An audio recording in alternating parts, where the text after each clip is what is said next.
საღამომშვიდობისა, კვირის ბოლოს ჩვენ კვლავ პირდაპირ ეთერში ვართ და მთავარ თემებზე გთავაზობთ განსხვავებულ პოზიციებს. რატომ დადგა დღის წესრიგში ომის გამოძიება? ეს იქნება დღევანდელი ჩვენი გადაცემის მთავარი თემა. ჩვენ მოვისმენთ რა არგუმენტები აქვს მმართველ გუნდს, რატომ ფიქრობს უმცირესობა, რომ ეს ინიციატივა არის ანტისახელმწიფოებრივი. გადაცემის მეორე ნაწილში გვექნება დებატები და სახელმწიფო მინისტრი რეინტეგრაციის საკითხში პაატა ზაქარიაშვილი და დავით არჩიაშვილი უმცირესობიდან იქნებიან ერთმანეთის პირისპირ. ჩვენს პირველ ნაწილში კი კიდევ ერთხელ მოვისმენთ რაში ადანაშაულებს პარლამენტის ყოფილი თავმჯდომარე პრეზიდენტს 2008 წლის აგვისტოს ომთან დაკავშირებით და რა დეტალებს იხსენებს უშიშროების საბჭოს ყოფილი მდივანი კახა ლომაია. გვექნება მოგვიანებით პირდაპირ ჩართვა ნიუ-იორკიდან და სწორედ კახა ლომაია გასცემს ჩვენს კითხვებს პასუხს. მანამდე კი წარმოგიდგენთ ჩვენი გადაცემის პირველ სტუმარს ნინო ბურჯანაძე, ჩვენი პირველი სტუმარი. საღამომშვიდობისა ქალბატონო ნინო, ძალიან დიდი მადლობა რომ მონაწილეობთ გადაცემაში. პირველ ხართ ჩვენს ეთერში, ასე რომ ვიდრე ვთქვა და ომზე საუბარს დავიწყებდეთ, რაც არის დღევანდელი ჩვენი გადაცემის მთავარი თემა. ამ სეზონზე პირველად ხართ, მას შემდეგ რაც მორატორიუმი ერთგვარი დაარღვიეთ და გააკეთეთ განცხადება, რომ დასრულდა ვთქვათ ეს 100 დღე მთავრობის და უკვე აქტიურად ერთობით პოლიტიკაში. ამიტომ ამ ფონზე მინდა გკითხოთ, იგივე პრემიერმა რამდენიმე დღის წინ თავის პრესკონფერენციაზე თქვენ მოგიწოდათ პოლიტიკური გააქტიურებისკენ და მესამე ძალის აუცილებლობაზეც მიუთითა და თქვა, რომ პირადად თქვენთანაც ჰქონდა ამაზე საუბარი და სალომე ზურაბიშვილთან და დასახელდა ირმა ინაშვილი. როგორ მიიღებთ პრემიერის ეს მოწოდება, თუ შეიძლება ესე ითქვას და რას აპირებს ნინო ბურჯანაძე, მოკლედ ესე რომ დავიწყოთ. იცით რა, მე არ ვფიქრობ, რომ ეს იყო რაღაც მოწოდება, მე ვფიქრობ, რომ ეს იყო სურვილი პრემიერ-მინისტრის, რომელიც მან გამოხატა, ვთქვათ, ოპოზიციური ძალების გაძლიერებასთან დაკავშირებით. და მე მივესალმები ასეთ სურვილს, იმიტომ რომ როგორც იქნა ქვეყანაში დადგა ისეთი ვითარება, როდესაც ხელისუფლებაში მოსულ ძალას და მის ლიდერს აქვს იმისი სურვილი, რომ არა მარტო ერთი პარტია არსებობდეს ხელისუფლებაში მოსული, არამედ იყოს სხვა პარტიებიც, ოპოზიციური პარტიებიც, იყვნენ ეს პარტიები ძლიერი და სერიოზულ როლს თამაშობდნენ ქვეყნის პოლიტიკურ ცხოვრებაში. ასე რომ მე ეს განცხადება მივიღე ასე, მხოლოდ და მხოლოდ, რაც შეეხება ახლა ამ მოწოდებას, თქვენ იცით ძალიან კარგად, რომ ჩვენ ყოველ კონკრეტულ შემთხვევაში მოქმედებთ ისე, როგორც ჩვენ ამას საჭიროდ ვთვლით. ჩვენ ვიყავით ნაკლებად აქტიურნი გარკვეული პერიოდის განმავლობაში, იმიტომ რომ მიგვაჩნდა, რომ ახალ ხელისუფლებას უნდა ჰქონდეს გარკვეული პერიოდი კარტ ბლანში იმისათვის, რომ მან იმოქმედოს და ჩვენ ნამდვილად არ გვინდოდა, რომ ახალი ხელისუფლების კრიტიკით რაიმენაირად წყალი დაგვესხა ნაციონალური მოძრაობის წისქვილზე. თუმცა სამწუხაროდ მე ვთვლი, რომ ის 6 თვე, რომელიც გავიდა 1 ოქტომბრიდან დღემდე, არ იქნა საკმარისად ეფექტურად გამოყენებული. უპირველეს ყოვლისა ახალი ხელისუფლების მხრიდან, უპირველეს ყოვლისა იმ მთავარი ამოცანის შესასრულებლად, რასაც მოელოდა და მოელის საზოგადოება ჯერ კიდევ ბუნებრივია ახალი ხელისუფლების მხრიდან, ეს არის სწორედ საუბარი სამართლიანობის აღდგენის პროცესთან დაკავშირებით. ერთი რამ არის ძალიან მნიშვნელოვანი და მე იმედი მაქვს, რომ პრემიერ-მინისტრიც და ახალი პოლიტიკური ძალაც გაითვალისწინებენ ამას. კარგია სურვილი ოპოზიციური ძალების გაძლიერების, მაგრამ ძალიან მნიშვნელოვანია, რომ ქვეყანაში ნაბიჯები გადაიდგას იმისათვის, რომ რეალურად შეიქმნას საფუძვლები ოპოზიციური ძალების სერიოზული და ძლიერი მუშაობისათვის. ეს უპირველეს ყოვლისა ეხება საკანონმდებლო ბაზას, იმიტომ რომ ჯერ კიდევ ქვეყანაში მოქმედებს ნაციონალური მოძრაობის მიერ მიღებული ის კანონები, რომელიც ძალიან ზღუდავდა პოლიტიკური პარტიების საქმიანობას, ეგრეთ წოდებული მათ შორის მოგელაძის კანონები და ასე შემდეგ. ამ კანონებს სასწრაფოდ შეცვლა ჭირდება იმისათვის, რომ პოლიტიკური პარტიები არ იყვნენ იმ წნეხის ქვეშ. ეს წნეხი პოლიტიკურად აღარ არსებობს, მაგრამ სამართლებრივად ეს წნეხი არსებობს. ამიტომ გასაკეთებელი არის ნამდვილად ცვლილებები საკანონმდებლო ბაზაში, ბევრი ნაბიჯია გადასადგმელი იმისათვის, რომ რეალურად ოპოზიციური სპექტრი გაძლიერდეს. მე ერთადერთი, რაც ძალიან არ მომეწონა ბატონი ბიძინა ივანიშვილის გამონათქვამში, ეს არის განცხადება მესამე პოლიტიკური ცენტრის თაობაზე, იმიტომ რომ მე არ მინდა, რომ ბიძინა ივანიშვილი და ქართული ოცნება მეორე პოლიტიკურ ცენტრად თვლიდეს ნაციონალურ მოძრაობას, ვინაიდან მიმაჩნია, რომ საქართველოს მოსახლეობამ ნაციონალურ მოძრაობას უთხრა ძალიან ნათლად არა. არჩევნები იყო გაყალბებული და არჩევნები არ იყო თავისუფალი და დემოკრატიული, ჩვენ ეს ყველამ ძალიან კარგად ვიცით. პარლამენტში არსებული დღევანდელი ბალანსი ნამდვილად არ ასახავს საქართველოს მოსახლეობის არც 1 ოქტომბრის განწყობას და არც დღევანდელ განწყობას. ნაციონალურ მოძრაობას ნამდვილად არ მიუღია 40% ამ არჩევნებში და გარდა ამისა, სამართლიანობის აღდგენა იმიტომ არის მნიშვნელოვანი, რომ ნაციონალური მოძრაობის წინააღმდეგ და მიმართ საქართველოს მოსახლეობის აბსოლუტურ უმრავლესობას აქვს ძალიან სერიოზული ლეგიტიმური არგუმენტირებული პრეტენზიები, რომელსაც ჯერ პასუხი არ გასცემია და მე დარწმუნებული ვარ, რომ ამ პასუხების გაცემის შემდეგ, გამოძიებების ჩატარების შემდეგ ძალიან მრავალ თემაზე და უფრო ეფექტურად უნდა მიმდინარეობდეს და დღეს უკვე ნაციონალური მოძრაობა ვერ იქნებოდა მეორე პოლიტიკური ძალა, რომ ეს გამოძიება მიმდინარეობდეს უფრო სწრაფად და ეფექტურად. ამიტომ მე ვისურვებდი, რომ ეს ნაციონალური მოძრაობა არ უნდა იყოს თქვა ოპოზიციაში დღეს ქალბატონო ნინო, მანამდე იყო ამაზე საუბარი, თუ გახსოვთ რაღაც მე სახის შენარჩუნებაზე იგივე პრემიერი საუბრობდა, იყო საუბარი რომ გამოცდილება აქვს კონკრეტულ ადამიანებს, რომლის გამოყენებაც ოპოზიციურ ძალას შეიძლება კომუნიკაციად ეს პარტია აღარ უნდა იყოს. მე როცა ნაციონალური მოძრაობის პასუხისმგებლობაზე ვლაპარაკობ, ბუნებრივია არ ვსაუბრობ აბსოლუტურად ყველას პასუხისმგებლობაზე, ვინც არის ან იყო ნაციონალური მოძრაობის წევრი, ან ვინც მუშაობდა სხვადასხვა ადგილზე, თუნდაც ბიუროკრატიულ სისტემაში ნაციონალური მოძრაობის ხელისუფლებაში ყოფნის დროს.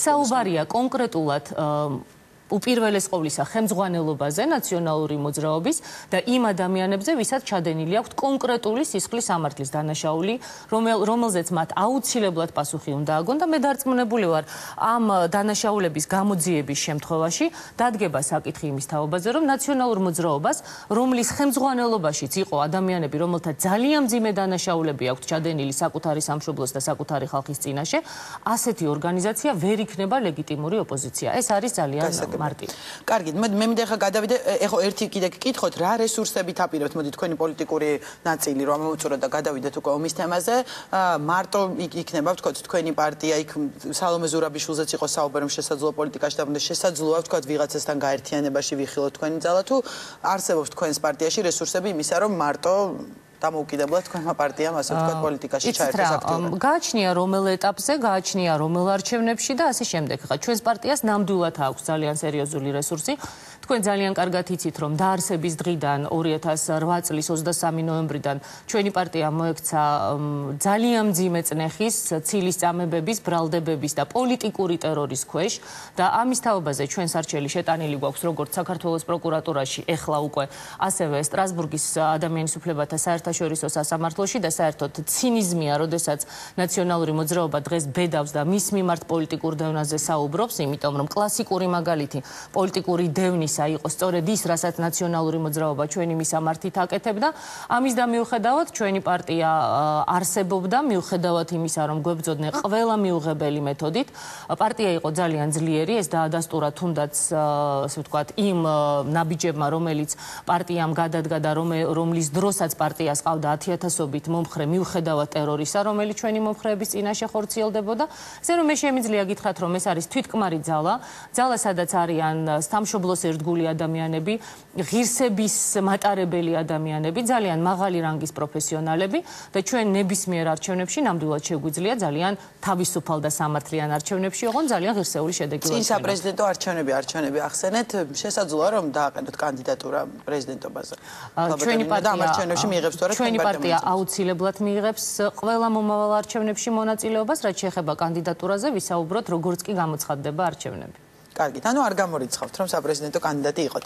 კარგით, და გადავიდეთ ომის თემაზე. რატომ გახდა თქვენ ახლა საუბრობდით სამართლიანობის აღდგენაზე და სწორედ აქედან გამომდინარე მინდა გითხოთ, როგორ ფიქრობთ, რატომ გახდა დღეს აქტუალური ომის გამოძიება? არის ეს ერთგვარი სამართლებრივი ნაწილი, ვთქვათ, თუ მაინც უფრო პოლიტიკური ანგარიშწორების შესაძლოა, ვთქვათ, საშუალება?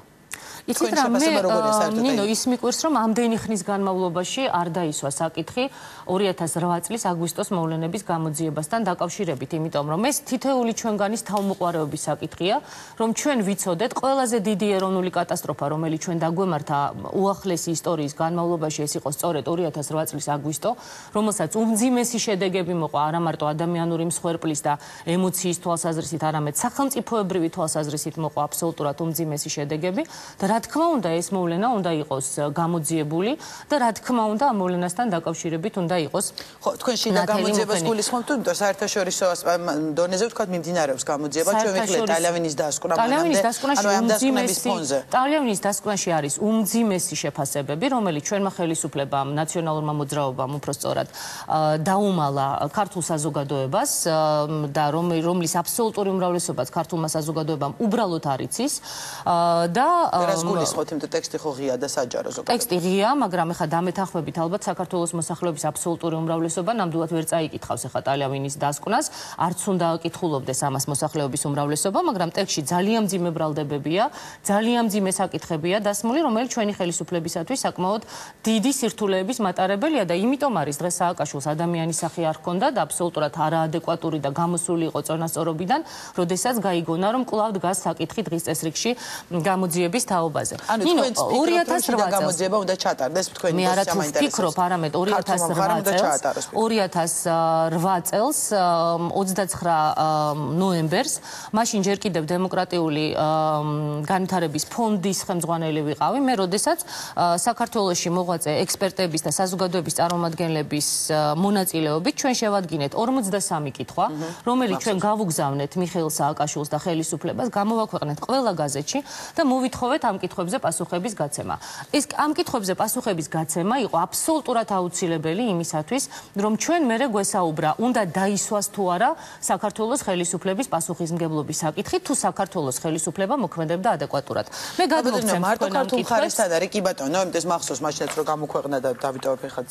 რა მაინტერესებს ქართულ მხარესთან არის მარტო კითხვა, იმიტომ დღეს იგივე მართველი გუნდის წარმომადგენლებს ვუსმენდი, იყო იქ საუბარი ეთნოწმენდა განხორციელდა და თქვა ამის იურიდიული მტკიცებულება უნდა გქონდეს ქვეყანას და ამისთვის არის საჭირო, მაგრამ როგორ უნდა წარიმართოს ეს გამოძიება, ვთქვა, იმიტომ რომ მხოლოდ ქართული მხარის დაკითხვა იქნება შესაძლებელი, ანუ აქ ალბათ ოკუპირებულ ტერიტორიებზე შეუძლებელი იქნება იგივე რუსი სამხედროების დაკითხვა, რამდენად ობიექტური შეიძლება იყოს მაშინ სურათი ასეთი გამოძიების.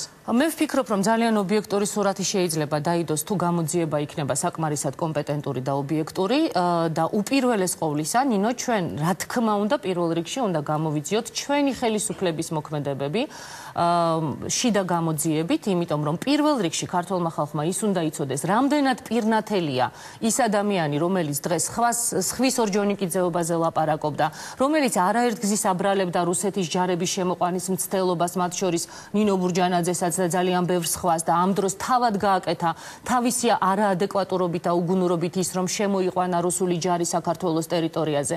რამდენად, ესე ვთქვათ, პასუხი უნდა ააგონ იმ ადამიანებმა, რომლებიც აძლევდნენ რჩევას მიხეილ სააკაშვილს და უბიძგებდნენ ომისაკენ. რა თქმა უნდა, თუ ეს გამოძიება ჩატარდება, თუ ქართული მხარის მიერ განხორციელებული მოქმედებები იქნება ობიექტურად შეფასებული ჩვენის მხრიდან, ჩვენ მივაღწევთ იმასაც, რომ სრულყოფილი გამოძიება ჩატარდება და ყველას ძალიან მარტივად არსებობს საერთაშორისო თანამეგობრობა, არსებობს იგივე ჰააგის ტრიბუნალი, სადაც ჩვენ ყველა მოკლეული მასალა შეგვიძლია წარვადგინოთ და ვინც რა დააშავა, რომელი მხარის წარმომადგენელიც არ უნდა იყოს ეს, მოვთხოვოთ პასუხი. მე გეკითხებით, რა მაინტერესებს, ხაბატონინო, რა სელოდებით ვთქვათ ამ გამოძიების შედეგად? ანუ მე მაინტერესებს გამოძიების მიზანი უნდა იყოს ის, რომ ვინ დაიწყო ომი პირობითა თუ კონკრეტული სამხედრო დანაშაულებები? საერთოდ იცით მე რა მაინტერესებს? მე ვერაფერს ვერ გავიგე, რატო დაემართა ესეთი არა, მე კი გავიგე, მაგრამ აი ეს კითხვა რიტორიკულად უნდა დაისვას, რატომ დაემართა ასეთი ისტერიკა სააკაშვილს და მართველი გუნდის წარმომადგენლებს.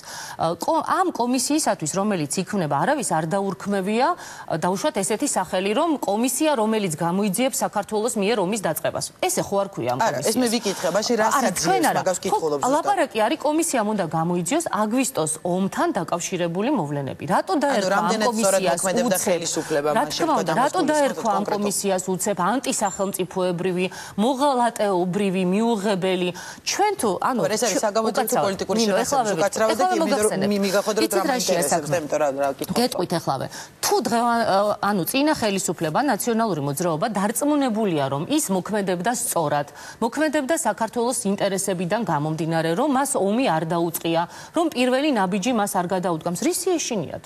პირიქით უნდა იყვნენ ისინი დაინტერესებულნი იმით, რომ ახალმა ხელისუფლებამ გამოიძიოს ეს ფაქტები და კიდევ ერთხელ მათი სიმართლე დაადასტურონ, მაგრამ საქმეც იმაშია, ნინო, იმიტომ შეეშინდათ, რომ ძალიან კარგად იციან, რომ დანაშაული აქვს საკუთარი სახელმწიფოს წინაშე ჩადენილი. როცა მე მიხეილ სააკაშვილს 3 აგვისტოს მისივე თხოვნით შევხვდი, გავაფრთხილე მე ის, რომ ჩვენი ომში ჩართვა ეს იქნებოდა კატასტროფა ჩვენი ქვეყნისათვის. მას გავახსენე პუტინთან მისი საუბარი აპრილის თვეში, როდესაც პუტინმა გააფრთხილა, რომ თუ საქართველოს ჩაებმებოდა ომში და ერთი სამშვიდობო ჯარისკაცი მაინც დაიღუპებოდა, ამას მოყვებოდა გამოუსწორებელი შედეგები. მე გავახსენებ სააკაშვილის კონდოლიზა რაისის სიტყვები, რომელიც მე კონდოლიზა რაისმა მითხრა ჩემი ამერიკაში ვიზიტის დროს ივნისში და სიტყვები ჟღერდა ასე: არავითარ შემთხვევაში, თუნდაც იყოს პროვოკაცია, არ წამოეგოთ არავითარ შემთხვევაში პროვოკაციას.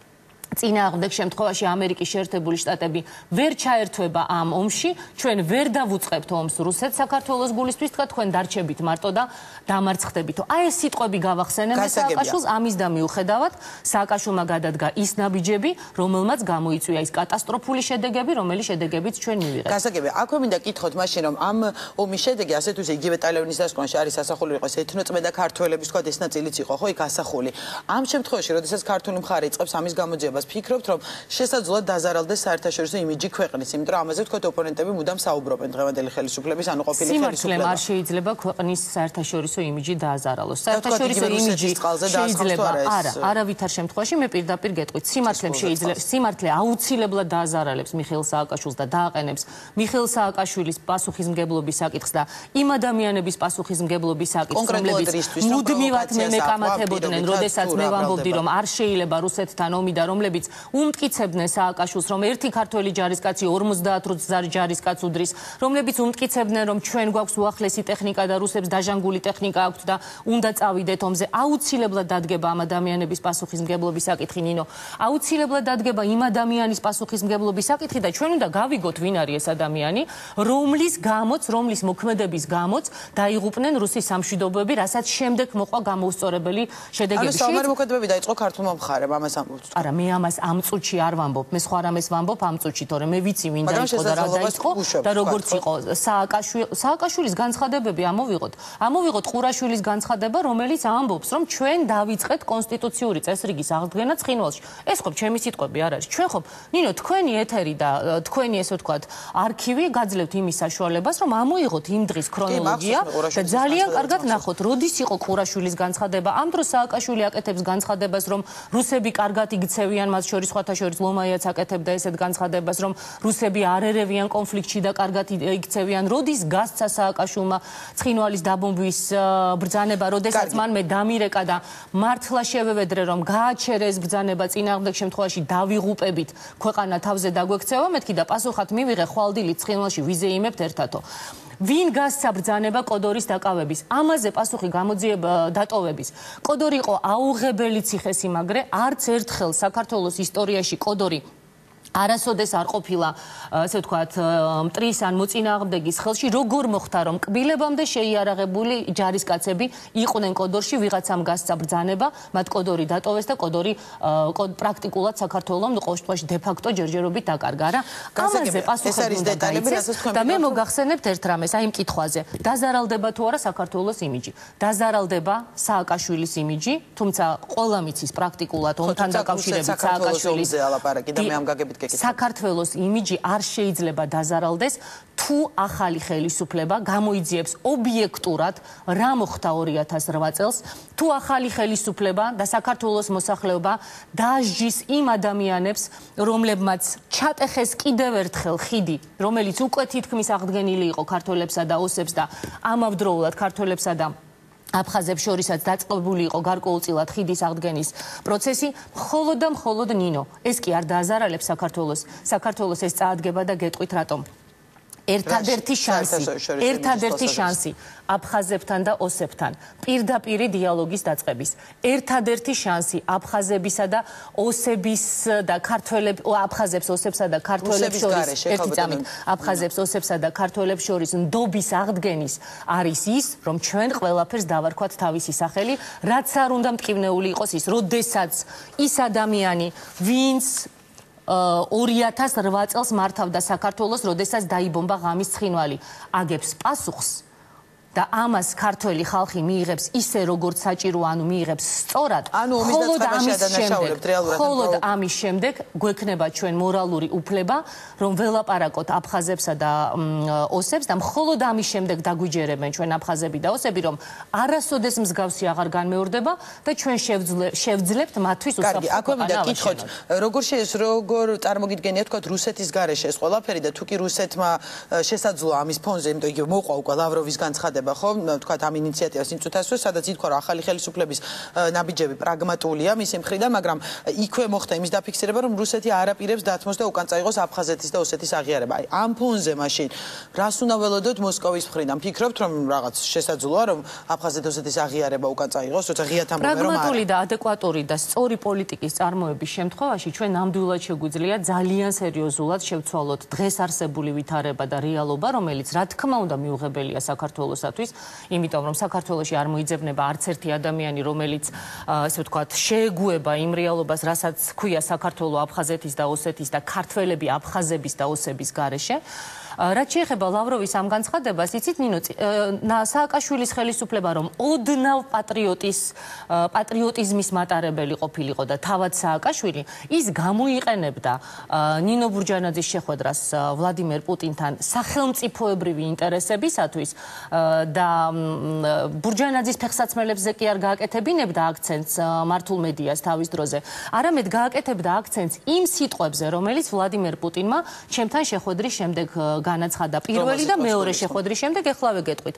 პირველი შეხვედრის შემდეგ ჯერ ლავროვმა და შემდეგ ვლადიმერ პუტინმა გააკეთეს განცხადება, რომ თუ შეხვედრამდე კეთდებოდა განცხადებები, რომ აფხაზეთი და ოსეთის საკითხი არ შედის რუსულ-ქართული მოლაპარაკებების დღის წესრიგში და ეს საკითხი განხილვას არ ექვემდებარებაო, ჩემთან შეხვედრის შემდეგ ამოიღეთ სტენოგრამები და ნახეთ, გაკეთდა განცხადება ჯერ საგარეო საქმეთა სამინისტროს მხრიდან, ხოლო შემდეგ რუსეთის პრემიერ-მინისტრის, მაშინდელი პრემიერ-მინისტრის ვლადიმერ პუტინის მხრიდან, როდესაც მან თქვა, რომ ყველა საკითხი რუსულ-ქართულ ურთიერთობებში, აბსოლუტურად ყველა საკითხი ექვემდებარება განხილვას და არ არსებობს თემები და პრობლემები, რომელთა მოგვარებაც შეუძლებელიაო. ეს ითქვა, იმიტომ რომ ეს შეხვედრა არავინ არ გამოიყენა და იმიტომ რომ ის ადამიანი, ვინც ამ შეხვედრების, ესე ვთქვათ, ინიციატორიც და მონაწილეც იყო, ლამის იყო სამშობლოს ლამის კი არა სამშობლოს მოღალატედ მეორე, რასაც აკეთებს ნინო, მეორეს ვიტყვი და ახლავე გეტყვით და მეორე განცხადება, რომელიც გააკეთა პუტინმა და ზუსტად ეხმაურება იმ კითხვას, რაც თქვენ ბრძანეთ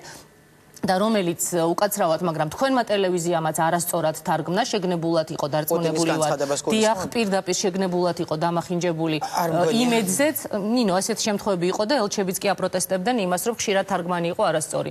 არაპროფესიონალიზმში ხა თქვენ ტელევიზიას ბრალს ვერავინ ვერ დასდებს ნამდვილად. იმედზე, რუსთავი 2-ზე და პირველ არხზე წავიდა ერთი და იგივე თარგმანი, სადაც დაიკარგა მთავარი, რაც მაშინ პუტინმა თქვა.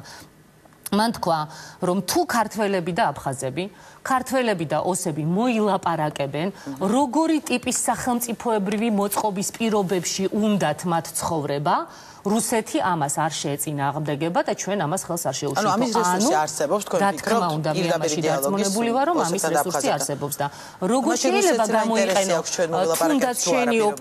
თუნდაც შენი ოპონენტის წინ გადადგმული ნაბიჯები რთულ პარტნიორთან მოლაპარაკებებისათვის. ამის მაგალითს იძლევიან ნინო ცივილიზებული სახელმწიფოები, როდესაც მესმის ქალბატონო ნინო, მაგრამ მაინც მოღალატეს კი არ უძახიან იმ ადამიანებს. თუ ის მაინც არ აპირებს დეოკუპაციას, არ აპირებს აღიარების უკან წაღებას, თქვა თავის პოლიტიკის, რა ინტერესი აქვს პირდაპირ დიალოგის ქართველებსა და თქვათ ოსებსა და ქართველებსა და აფხაზებს შორის? მე დარწმუნებული ვარ და არაერთის მithქვამს იმის თაობაზე, რომ არის მთელი რიგი საკითხები, სადაც რუსეთისა და საქართველოს ინტერესები ემთხვევა ერთმანეთს, ეს არის კერძოდ სტაბილურობა და მშვიდობა კავკასიაში. რუსეთმა ძალიან კარგად იცის, რომ საქართველოს შეუძლია ძალიან სერიოზული როლი ითამაშოს კავკასიაში სტაბილურობის დამყარების საკითხში და ასევე შემიძლია გითხრათ, რომ რა თქმა უნდა რუსეთისათვის, რომელიც არის მრავალეროვანი და ფედერაციული სახელმწიფო და თუნდაც რომლის შემადგენლობაშიც არის ჩრდილო ოსეთი, ძალიან კარგად იცის, რომ დამოუკიდებელი სამხრეთ ოსეთი და დამოუკიდებელი აფხაზეთი მისთვის შეიძლება ერთშვენიერ დღეს პრობლემა იყოს. ამას ყველაფერს გონიერი პოლიტიკოსი ჭირდება, ნინო, ამას ჭირდება ადამიანი, რომელიც გულზე მჯიხს კი არ იცემს და კი არ ლანძღავს რუსეთს. თქვათ იგივე პრემიერი ივანიშვილი, მოდით ახალი ხელისუფლებას დაწყებული აქვს რუსეთთან გარკვეული რაღაც ურთიერთობების აღდგენა. მე იმედი მაქვს, რომ ახალი ხელისუფლება ამ მიმართულებით. მე უფრო გაბედული ნაბიჯები ნაბიჯები მინდა რომ დავინახო იგივე აფხაზეთთან და ოსეთთან მიმართებაში, თუნდაც რუსეთთან მიმართებაში.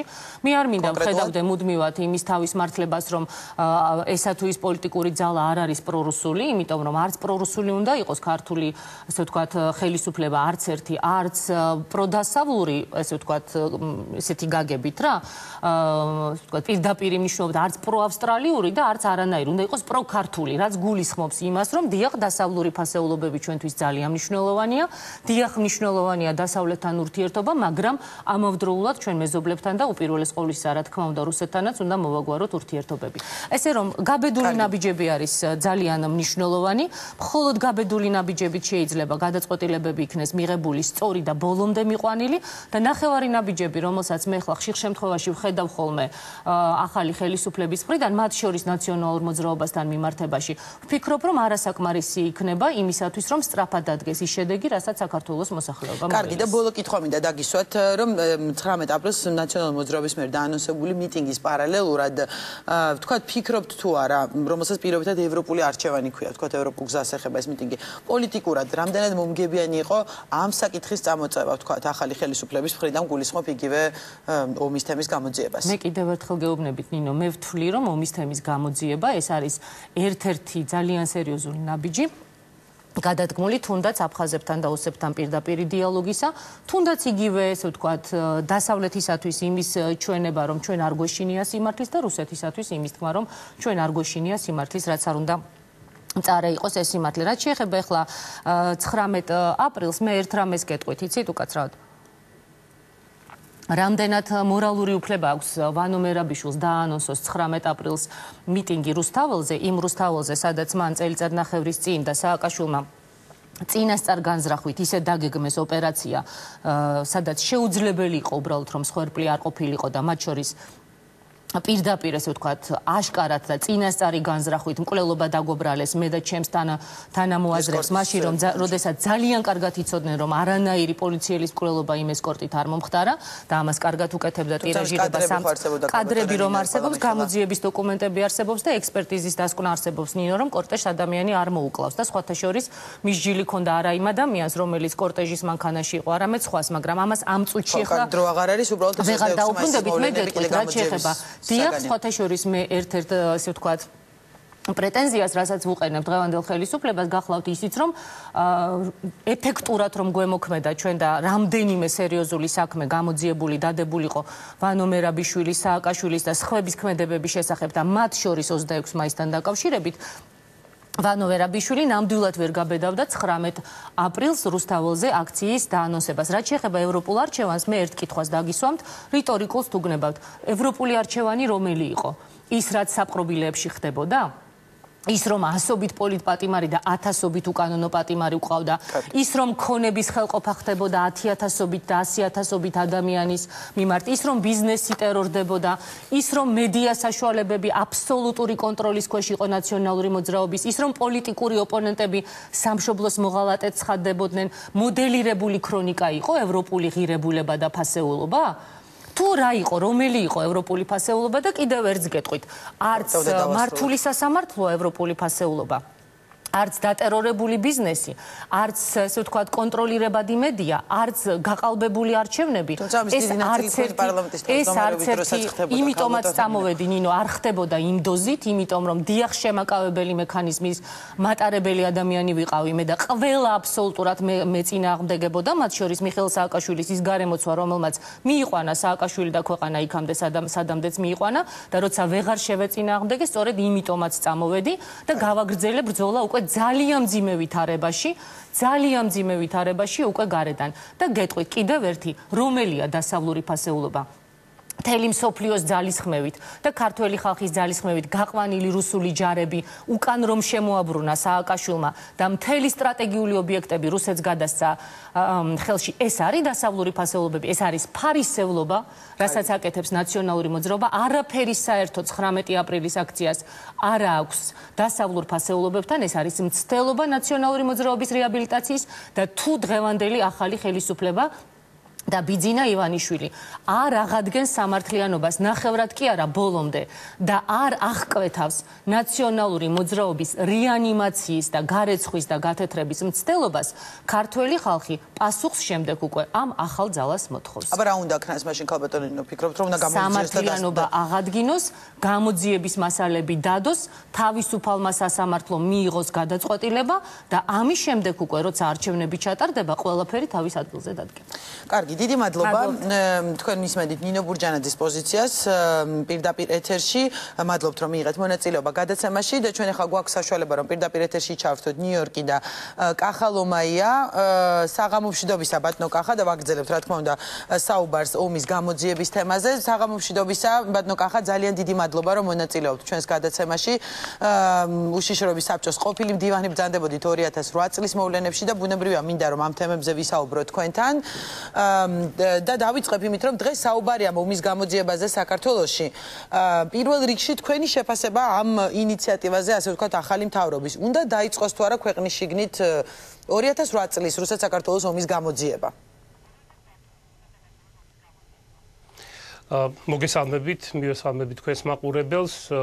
სანამ თქვენს კითხვას პასუხს გავცემდე, მოусმინე სუბოლო ნაწილს თქვენი სტუმრის საუბრის და არ შემიძლია უბრალოდ პასუხი არ გავცე, რომ ეს პოლიტიკოსი, რომელიც საკუთარ თავზე მესამე პირში საუბრობს ხოლმე, სწორედ ის ადამიანია, ვინც საქართველოს შეერაღებულ ძალებს ბრალი დასდო იმაში, რომ გორი დაიბომბა ჩვენი ავიაციის მიერ. ამ მისმა გამონათქვამმა, ძალიან სამწუხარო გამონათქვამმა, ძალიან გარკვეული რეზონანსი გამოიწვია გორის მაცხოვრებლებს შორის, ასე რომ ამ ადამიანისგან საუბარი ომზე, ან სახელმწიფო ინტერესებზე, ან იმაზე თუ პუტინს რა ჩაუჩურჩულა ყურში, ან იმან რა ჩაუჩურჩულა, მეტი რო არ თქვა ძალიან არასერიოზული. ეხლა რაც შეეხება ამ თემას, როგორც მოველოდით სამწუხაროდ დღეს პრემიერ-მინისტრმა უარყო ის რაც თქვა გუშინ. ესე იგი თქვა რომ აღარ ეხლა უკვე ვამბობს რომ არასწორად გამიგესო, არც პირველია და არც უკანასკნელი როგორც ჩანს და მე ის არ მithქვამს რომ საქართველოს დაიწყო ომიო და ეხლა თითქოს კითხვები აქვს მას, მაგრამ უკვე დასკვნებიც არის შემოთავაზებული და პასუხებიც არის, რომ აი რეზერვი როგორ იყო მომზადებული, როგორ ურთიერთქმედებდნენ სამოქალაქო და სახელმწიფო სტრუქტურები და სხვა და სხვა. მე მინდა ვთქვა შემდეგი რამ, რომ ეს არის ცარიელ ადგილზე პრობლემის შექმნა და შემდეგ მისი გმირული დაძლევა. უბრალოდ განსხვავებით ყველა წინა შეცდომისა, რომელიც ძალიან საზიანო იყო, ახალი ხელისუფლების მიერ დაშვებული საზიანო საქართველოს, აი ამ შეცდომის ფასი შეიძლება იყოს განუზომლად დიდი. წარმოიდგინეთ, ნაკლებად მოიძებნება უახლოს ისტორიაში შეერაღებული კონფლიქტი ისე დეტალურად გამოკვლეული, როგორც არის რუსეთის-საქართველოს ომი. არსებობს ევროკავშირის მიერ შექმნილი დამოუკიდებელი კომისია, რომელსაც ხელმძღვანელობდა შვეიცარიელი დიპლომატი იტალიავი 1100 გვერდიანი დასკვნა თავის დანართებიანად.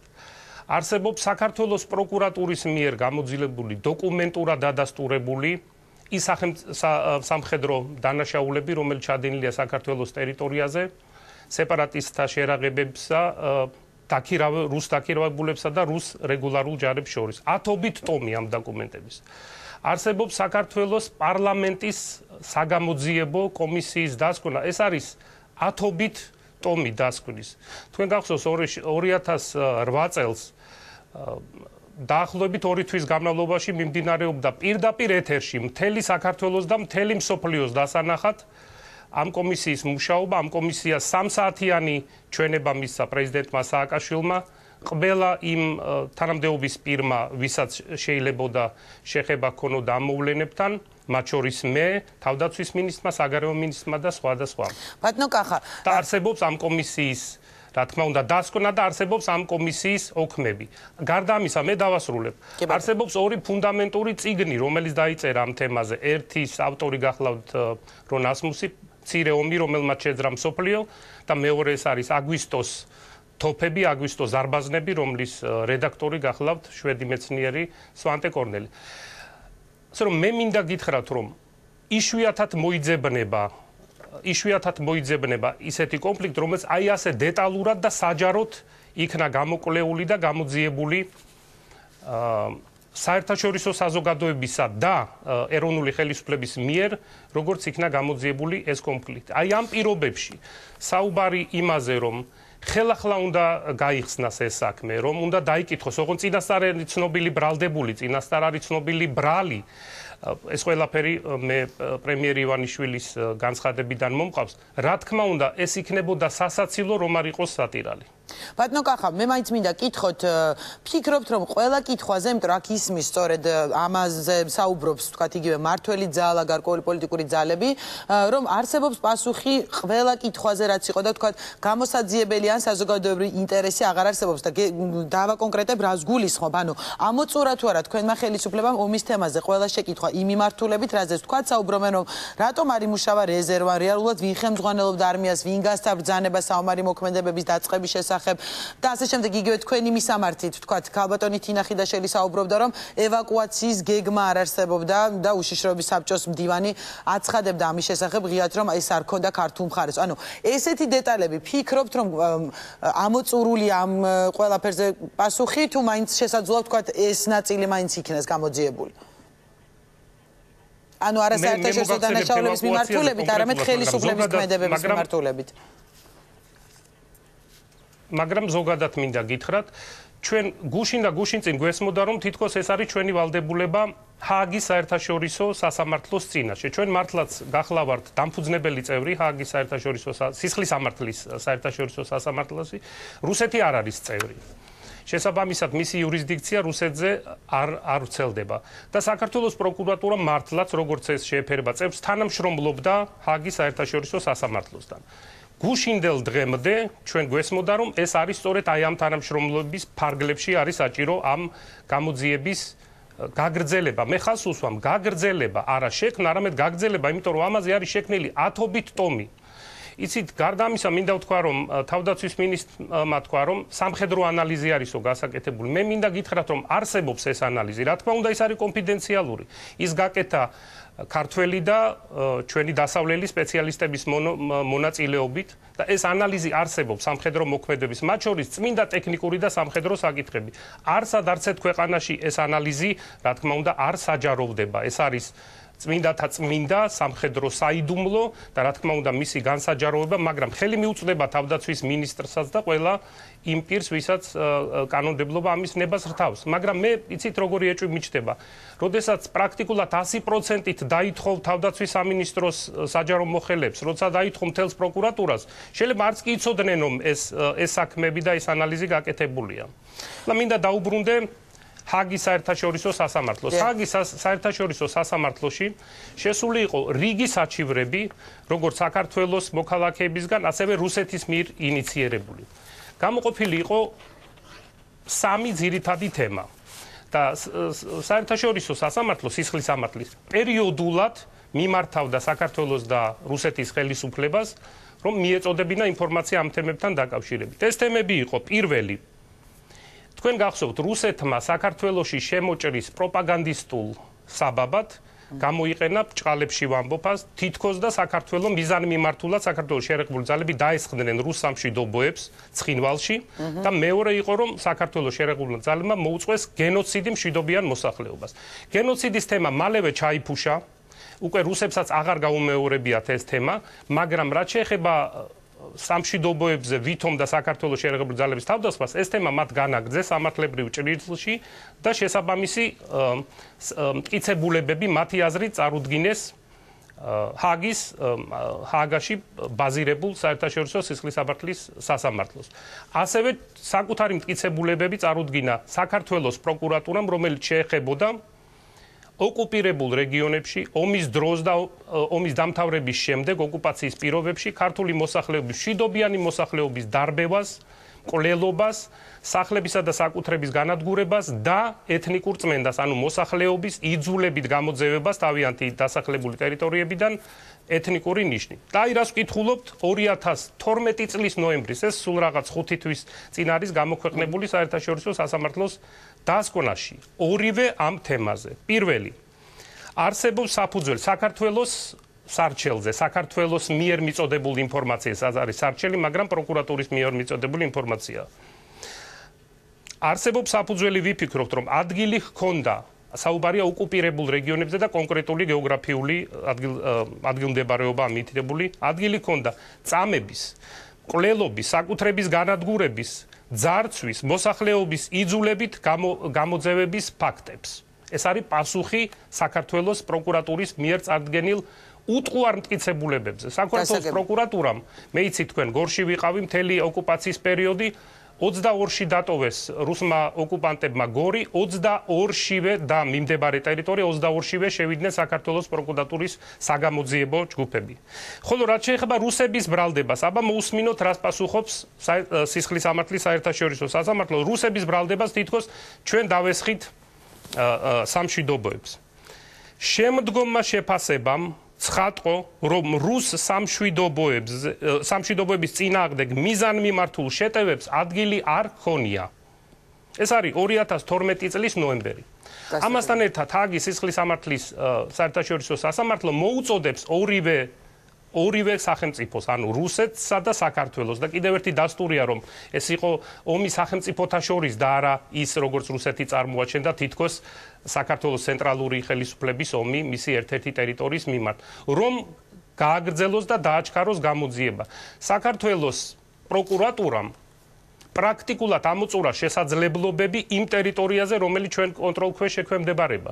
ჩვენ არა გვაქვს შესაძლებლობა გამოვიძიოთ ის ბრალდებები ბჭყალებში, რომელიც რუსეთის მხარემ წაუყენა საქართველოს, მაგალითად სოფელ ხეთაგუროვოში ან სხვა ოკუპირებულ ტერიტორიებზე შეუძლებელია ამ გამოძიების წარმოება, ამას გულისხმობთ. რა თქმა უნდა, მიუხედავად დოკუმენტირებული არაერთგზის მიმართვისა ჩვენი მხრიდან როგორც დე-ფაქტო ხელისუფლების, ასევე რუსეთის ხელისუფლებისადმი, რომ შესაძლებლობა მიეცათ საქართველოს პროკურატურისთვის და საგამოძიებო ორგანოებისთვის, რომ მისულიყვნენ ადგილზე და ჩაეტარებინათ საგამოძიებო მოქმედებები. მაგრამ ეს არ არის თურმე საქმე. დღეს ირკვევა, რომ თურმე ჰააგის სასამართლო არაფერს შუაშია. მე მაინც ევაკუაციის თემას მინდა დაუბრუნდე. მოკლედ შეიძლება რომ საუბარი არის წმინდა პოლიტიკურ ეხლა ევაკუაციის გეგმაზე.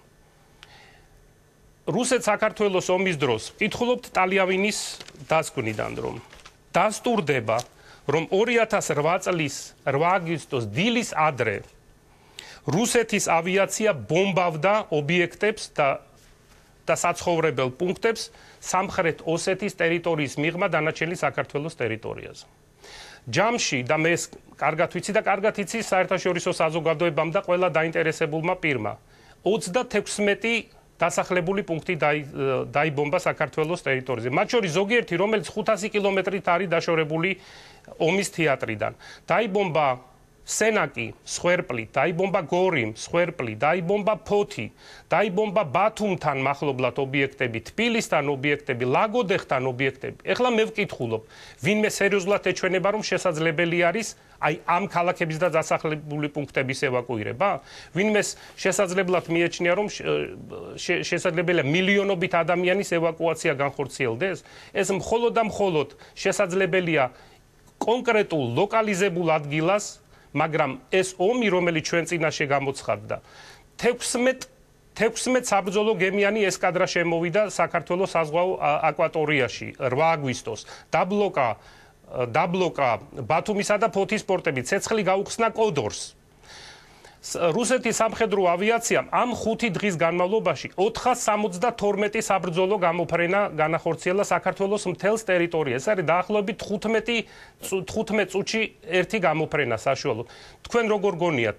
მთელი ქვეყნის დაცლა არის ევაკუაცია. რა თქმა უნდა, ეს არ არის ის კითხვები, რომელზედაც უნდა დაწვეს. გასაგებია, თუმცა მე მაინც მინდა კითხოთ, ბატონო კახა, ჩვენი დრო იწურება და ვფრთხილობ, რომ უბრალოდ სიგნალი არ გაგვიწყდეს. ამიტომ ეს და ალბათ კიდე სხვა თემებზე შესაძლოა თუ გადაწყდა, რომ ეს საგამოძიებო კომისია მაინც შეიქმნება, ვთქვათ, თბილისში და არის საუბარი, რომ თვის ბოლოს შესაძლოა ეს ასე მოხდეს საპარლამენტო დონეზე მაინც. თქვენ მაშინ უშიშროების საბჭოს დივანი იყავით, თუ კი კომისიამ თქვენი დაბარება და დაკითხვა გადაწყვიტა, ვთქვათ, ითანამშრომლებთ გამოძიებასთან პრეზიდენტის მხრიდან გაკეთდა დღეს განცხადება, უბრალოდ გუში, რომ ის არ აპირებს, რომ ამ კომისიასთან ითანამშრომლოს და რაიმე სახის, ვთქვათ, იგივე ჩვენება მისცეს. მე კანონმორჩილი მოქალაქე ვარ და შევასრულებ ყველაფერ იმას, რაც მოქალაქეს ექვემდებარება, მაგრამ მე ამავე დროს მაქვს ჩემი წავსი და ჩემი შეხედულებები. მე ვამბობ და ვამტკიცებ, რომ ეს ინიციატივა და ფორმა და ადგილი, როგორიც არის დასმული ეს საკითხი, ეს არის ანტისახელმწიფოებრივი. მე როგორც გაეროში საქართველოს ყოფილი ელჩი ვამბობ სრული პასუხისგებლობით, რომ საკმარისია საქართველოს რომელიმე ოფიციალურმა უწყებამ შექმნას დასკვნა, რა თქმა უნდა, რომელიც იმთავითვე იქნება სიცრუეზე აგებული, იმიტომ რომ სიმართლე არის ყველა იმ დოკუმენტში, რომელზედაც მე ვისაუბრე, მათ შორის საერთაშორისო დოკუმენტებში. დასკვნა, რომელიც ოდნავ მაინც განსხვავდება იმ სურათისგან, რომელიც შეიქმნა და რომელიც ოდნავ მაინც ჭრდილს მიაყენებს საქართველოს მის ერთ-ერთ ტერიტორიასთან მიმართებაში ჩვენი დეზინტეგრაციის პროცესის შეუქცევადი გახდება. ბატონმა ლევან ალექსიძემ საქართველოს თავრობის ერთ-ერთ წევრს ბატონ ზაქარეიშვილს დეზინტეგრაციის მინისტრი უწოდა. მე ძალიან არ მინდა რომ მთელი მთავრობა გახდეს დეზინტეგრაციის მთავრობა. შეცდომების კრიტიკული მასა გროვდება და მე გარწმუნებ იმ დღესვე, როდესაც რომელიმე ოფიციალური უწყება დადებს დასკვნას, რომელიც რაიმე ჭრდილს მიაყენებს საქართველოს როგორც სახელმწიფოს მისი რომელიმე ტერიტორიის მიმართ, იმ დღიდან ჩვენი დეზინტეგრაციის საერთაშორისო აღიარების პროცესი ოკუპირებული რეგიონების, რომელიც არის გაყინული თქვენ იცით და რუსეთის ნებისმიერი თანამდებობის პირზე დადებული უარყოფითი დასკვნა პირობითად გახდება. ფიქრობთ, რომ აღიქმება ქვეყნის წინააღმდეგ დასკვნა, იმიტომ რომ აქ საუბარია კონკრეტული ხელისუფლების პირების, თქვათ, ქმედებების გამოძიებაზე, როგორც მართველი გუნდი ამბობს, რომ რა შეცდომები იყო დაშვებული საქართველოს ხელისუფლების მხრიდან კონკრეტული რაღაც გადაწყვეტილებების მიღების დროს და არის საუბარი, რომ არ არის საუბარი იმაზე, რომ გამოძიებული იქნას ვინ დაიწყო ომი. ეს არ დგას კითხვის ნიშნის ქვეშ. მოკლე პასუხი რომ გამცეთ უკაცრავად და უნდა დავასრულოთ. გუშინ იდგა, მაგრამ გუშინ არა, მაგრამ გადახედეთ მსოფლიო პრესას და პასუხს თქვენ იქ იპოვეთ. მსოფლიო პრესაში წერია, რომ პრემიერმა აღიარა, რომ ომი საქართველოს დაიწყო. ასე რომ რაც არ უნდა გაკეთდეს შემდეგ, იქნება გვიან და ეს იქნება სასიცოცხლოდ სახიფათო, ეგზისტენციური საფრთხე დაემუქრება ჩვენ ქვეყანას. ამიტომ მე ვაფრთხილებ იმ ადამიანებს, ვინც არის როგორც ჩანს დაბრმავებული პოლიტიკური სიძულვილით, რომ ამის გაკეთება არ შეიძლება. ყველაფერი, რაც სოფლიო საზოგადოებას უნდა სცოდნოდა ამ ომის შესახებ, მან იცის. ახლა არის ჟამი, რომ ჩვენ ვიბრძოლოთ ტერიტორიების არაღიარებისთვის და სხვადასხვა გზებით, მათ შორის თუ მათეს შეუძლიათ რუსეთთან მე პირადად ეჭვი მეპარება, ვინაიდან რუსეთისთვის, ამ ხელისუფლებისთვის ფუნდამენტურად მიუღებელია საქართველოს სახელმწიფოებრიობა, მაგრამ სადონ ჩვენ მივესალმეთ ამ ცდილობებს, რომ მოხდეს დეოკუპაცია და მათი ყოფნას ქვია დეოკუპაცია, ასე არ ერქვა, ახლა ქვია დეოკუპაცია და ოკუპირებული რეგიონების რეინტეგრაცია საქართველოში. აი ეს შედეგი დადგეს. ძალიან დიდი მადლობა ბატონო კახა, რომ მიიღეთ მონაწილეობა. ეს იყო პირდაპირ ჩართვა ნიუ-იორკიდან და უშიშროების საბჭოს ყოფილი მდივანი და გაეროში საქართველოს ყოფილი ელჩი ალექსანდრე ლომაია საუბრობდა პირდაპირ ეთერში. დიდი მადლობა. ახლა კი რეკლამის დროა და რეკლამის შემდეგ უკვე ჩვენ სტუდიაში წარმოგიდგენთ სტუმრებს სახელმწიფო მინისტრი რეინტეგრაციის საკითხებში პაატა ზაქარიაშვილი და უმცირესობიდან დავით დარჩიაშვილი ერთმანეთის პირისპირ დაგველოდოთ ჩვენ ძალიან მალე დავუბრუნდებით პირდაპირ ეთერში.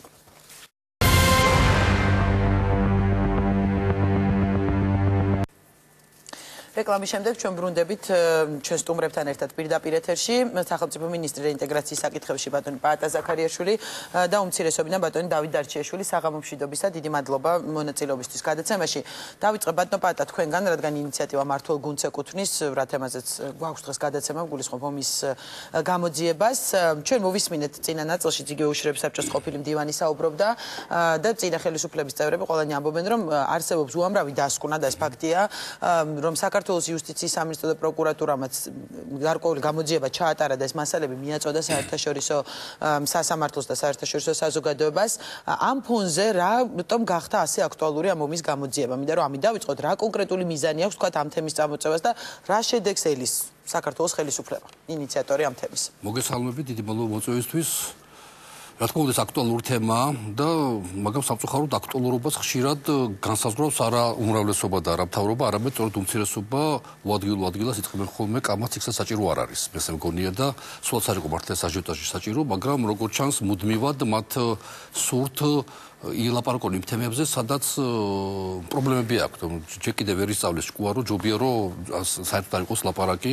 უამრავი ფაქტები შეიძლება მოიყვანოთ, თორსა მაგრამ ძალიან უწყინარ აბსოლუტურად უწყინარდა არავითარი საერთო როლი არ აქვს პოლიტიკასა სიტყვაზე, ცვლილებებზე, კანონში, ოკუპირებული ტერიტორიის შესახებ, ბატონო ხმაურ თითქოს და ჩვენ ქვეყანას ვყიდით, ოკუპაციას ვაუქმებთ, ასე შემდეგ როცა ლაპარაკი ხდება ჰუმანიზაციაზე და მეტი არაფერზე. ანუ აშკარად ჩანს, რომ როგორც კი გარკვეულწილად ძალიან მცირედად თუმცა მე როცა მუშაობდი ამ საკითხზე რა ყველას უთანხმდებდით მათ შორის უმცირესო წარმომადგენლებთან ქონდა კონტაქტები ექსპერტებთან რომ რამდენად შეცდომა რაღაც არ დაუშვათ და კარგად გაწერილ დოკუმენტზეც ხდებოდა შემდეგ პოლიტიკური დებატები აშკარად ჩანდა რომ მათ ომის თემა ძალიან აწუხებთ ანუ აშკარად ჩანდა არა ყველგან ანუ სადაც არ მიდიხარ ყველგან აწყდები მათგან წინააღმდეგობას და ბუნებრივია ჩანს რომ ეს ისეთი თემა რომელიც გამოსაძიებელია მე პირადად მაგ უამრავი პოლიტიკური თემები, ანუ არა სამართლებრივი, არა სისხლის სამართლის. პოლიტიკური კითხვები, თუ სამართლებრივი ამას. არა, სამართლებრივი უნდა კონდეს პროკურატურას და აქ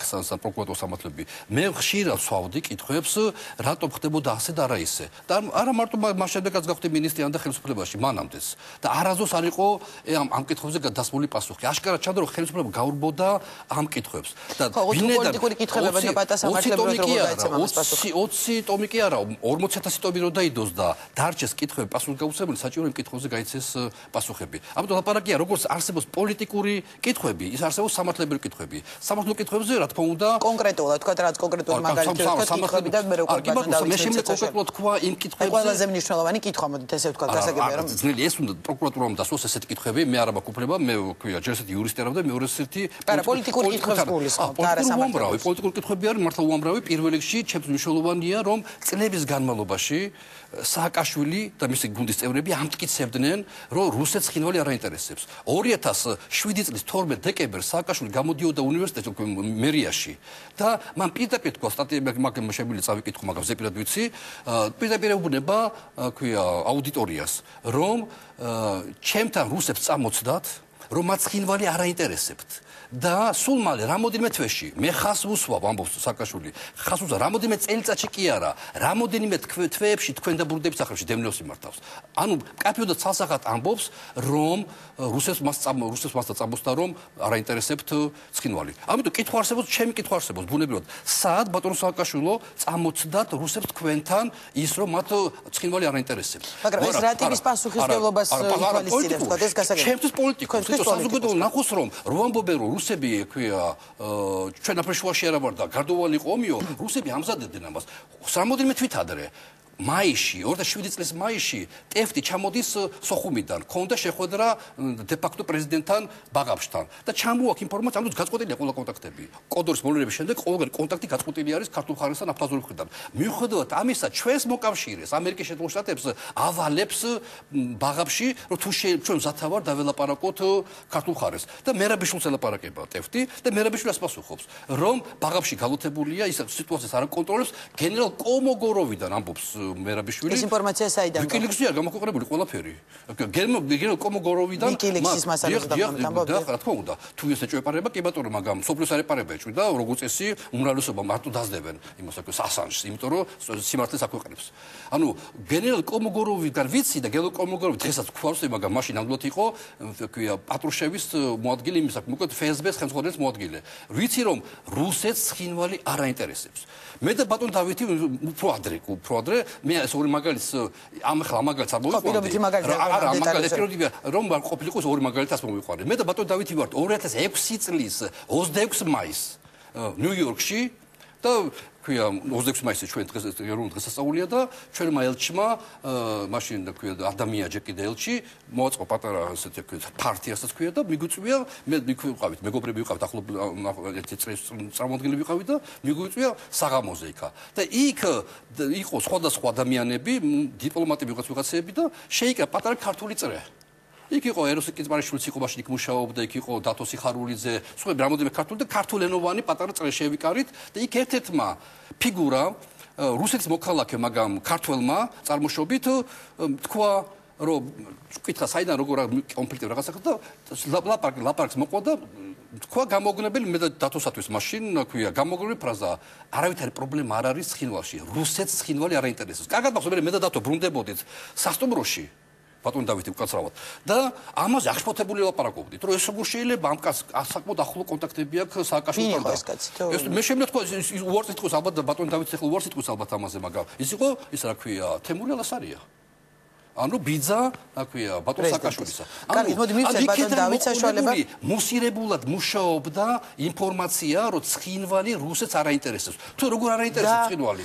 და ეს რას ომთან მიმართებაში რა გარდაუვალი არ იყო და რუსეთი ვინაიდან ომი გარდაუვალი არ იყო, რუსეთი გეგმაზომიერად მუშაობდა. ამიტომ ჩვენ მართლა გვინდა ხა ჩვენი კოლეგებისაგან, უმცირესობისაგან მხარდაჭერა, რათა გავამყაროთ პოზიციები. რომ საქართველოს დაიწყო ომი პირობითად. რომ რუსეთმა დაიწყო ომი და რუსეთი ითრევდა საქართველოს ხელისუფლებას და რომ ეს იყო საქართველოს ხელისუფლების გარეშე ეს ვერ მოხდებოდა, ყველაზე კარგი იქნება თუ ისინი აღიარებენ, რომ მართლაც უნებით ჩართული იქნება თამაში. და რა პასუხისმგებლობა უნდა დადგეს მაშინ პოლიტიკურ ჩემთვის პოლიტიკურ პასუხისმგებლობა საზოგადოება უნდა იცოდეს, რომ ამ ხალხს მორალური უფლება არ აქვს უკვე მაშინაც აღარ ქონდა ჩემთვის თავარი მორალური პასუხისმგებლობა, პოლიტიკური პასუხისმგებლობა. ამის გარდა უამრავი სხვა საკითხებია. ვისაუბრებთ ამაზე, მოდი ბატონ დავით მივცეთ და გავაგრძელოთ რა თქმა უნდა საუბარი. ერთი ფრაზა მარტო.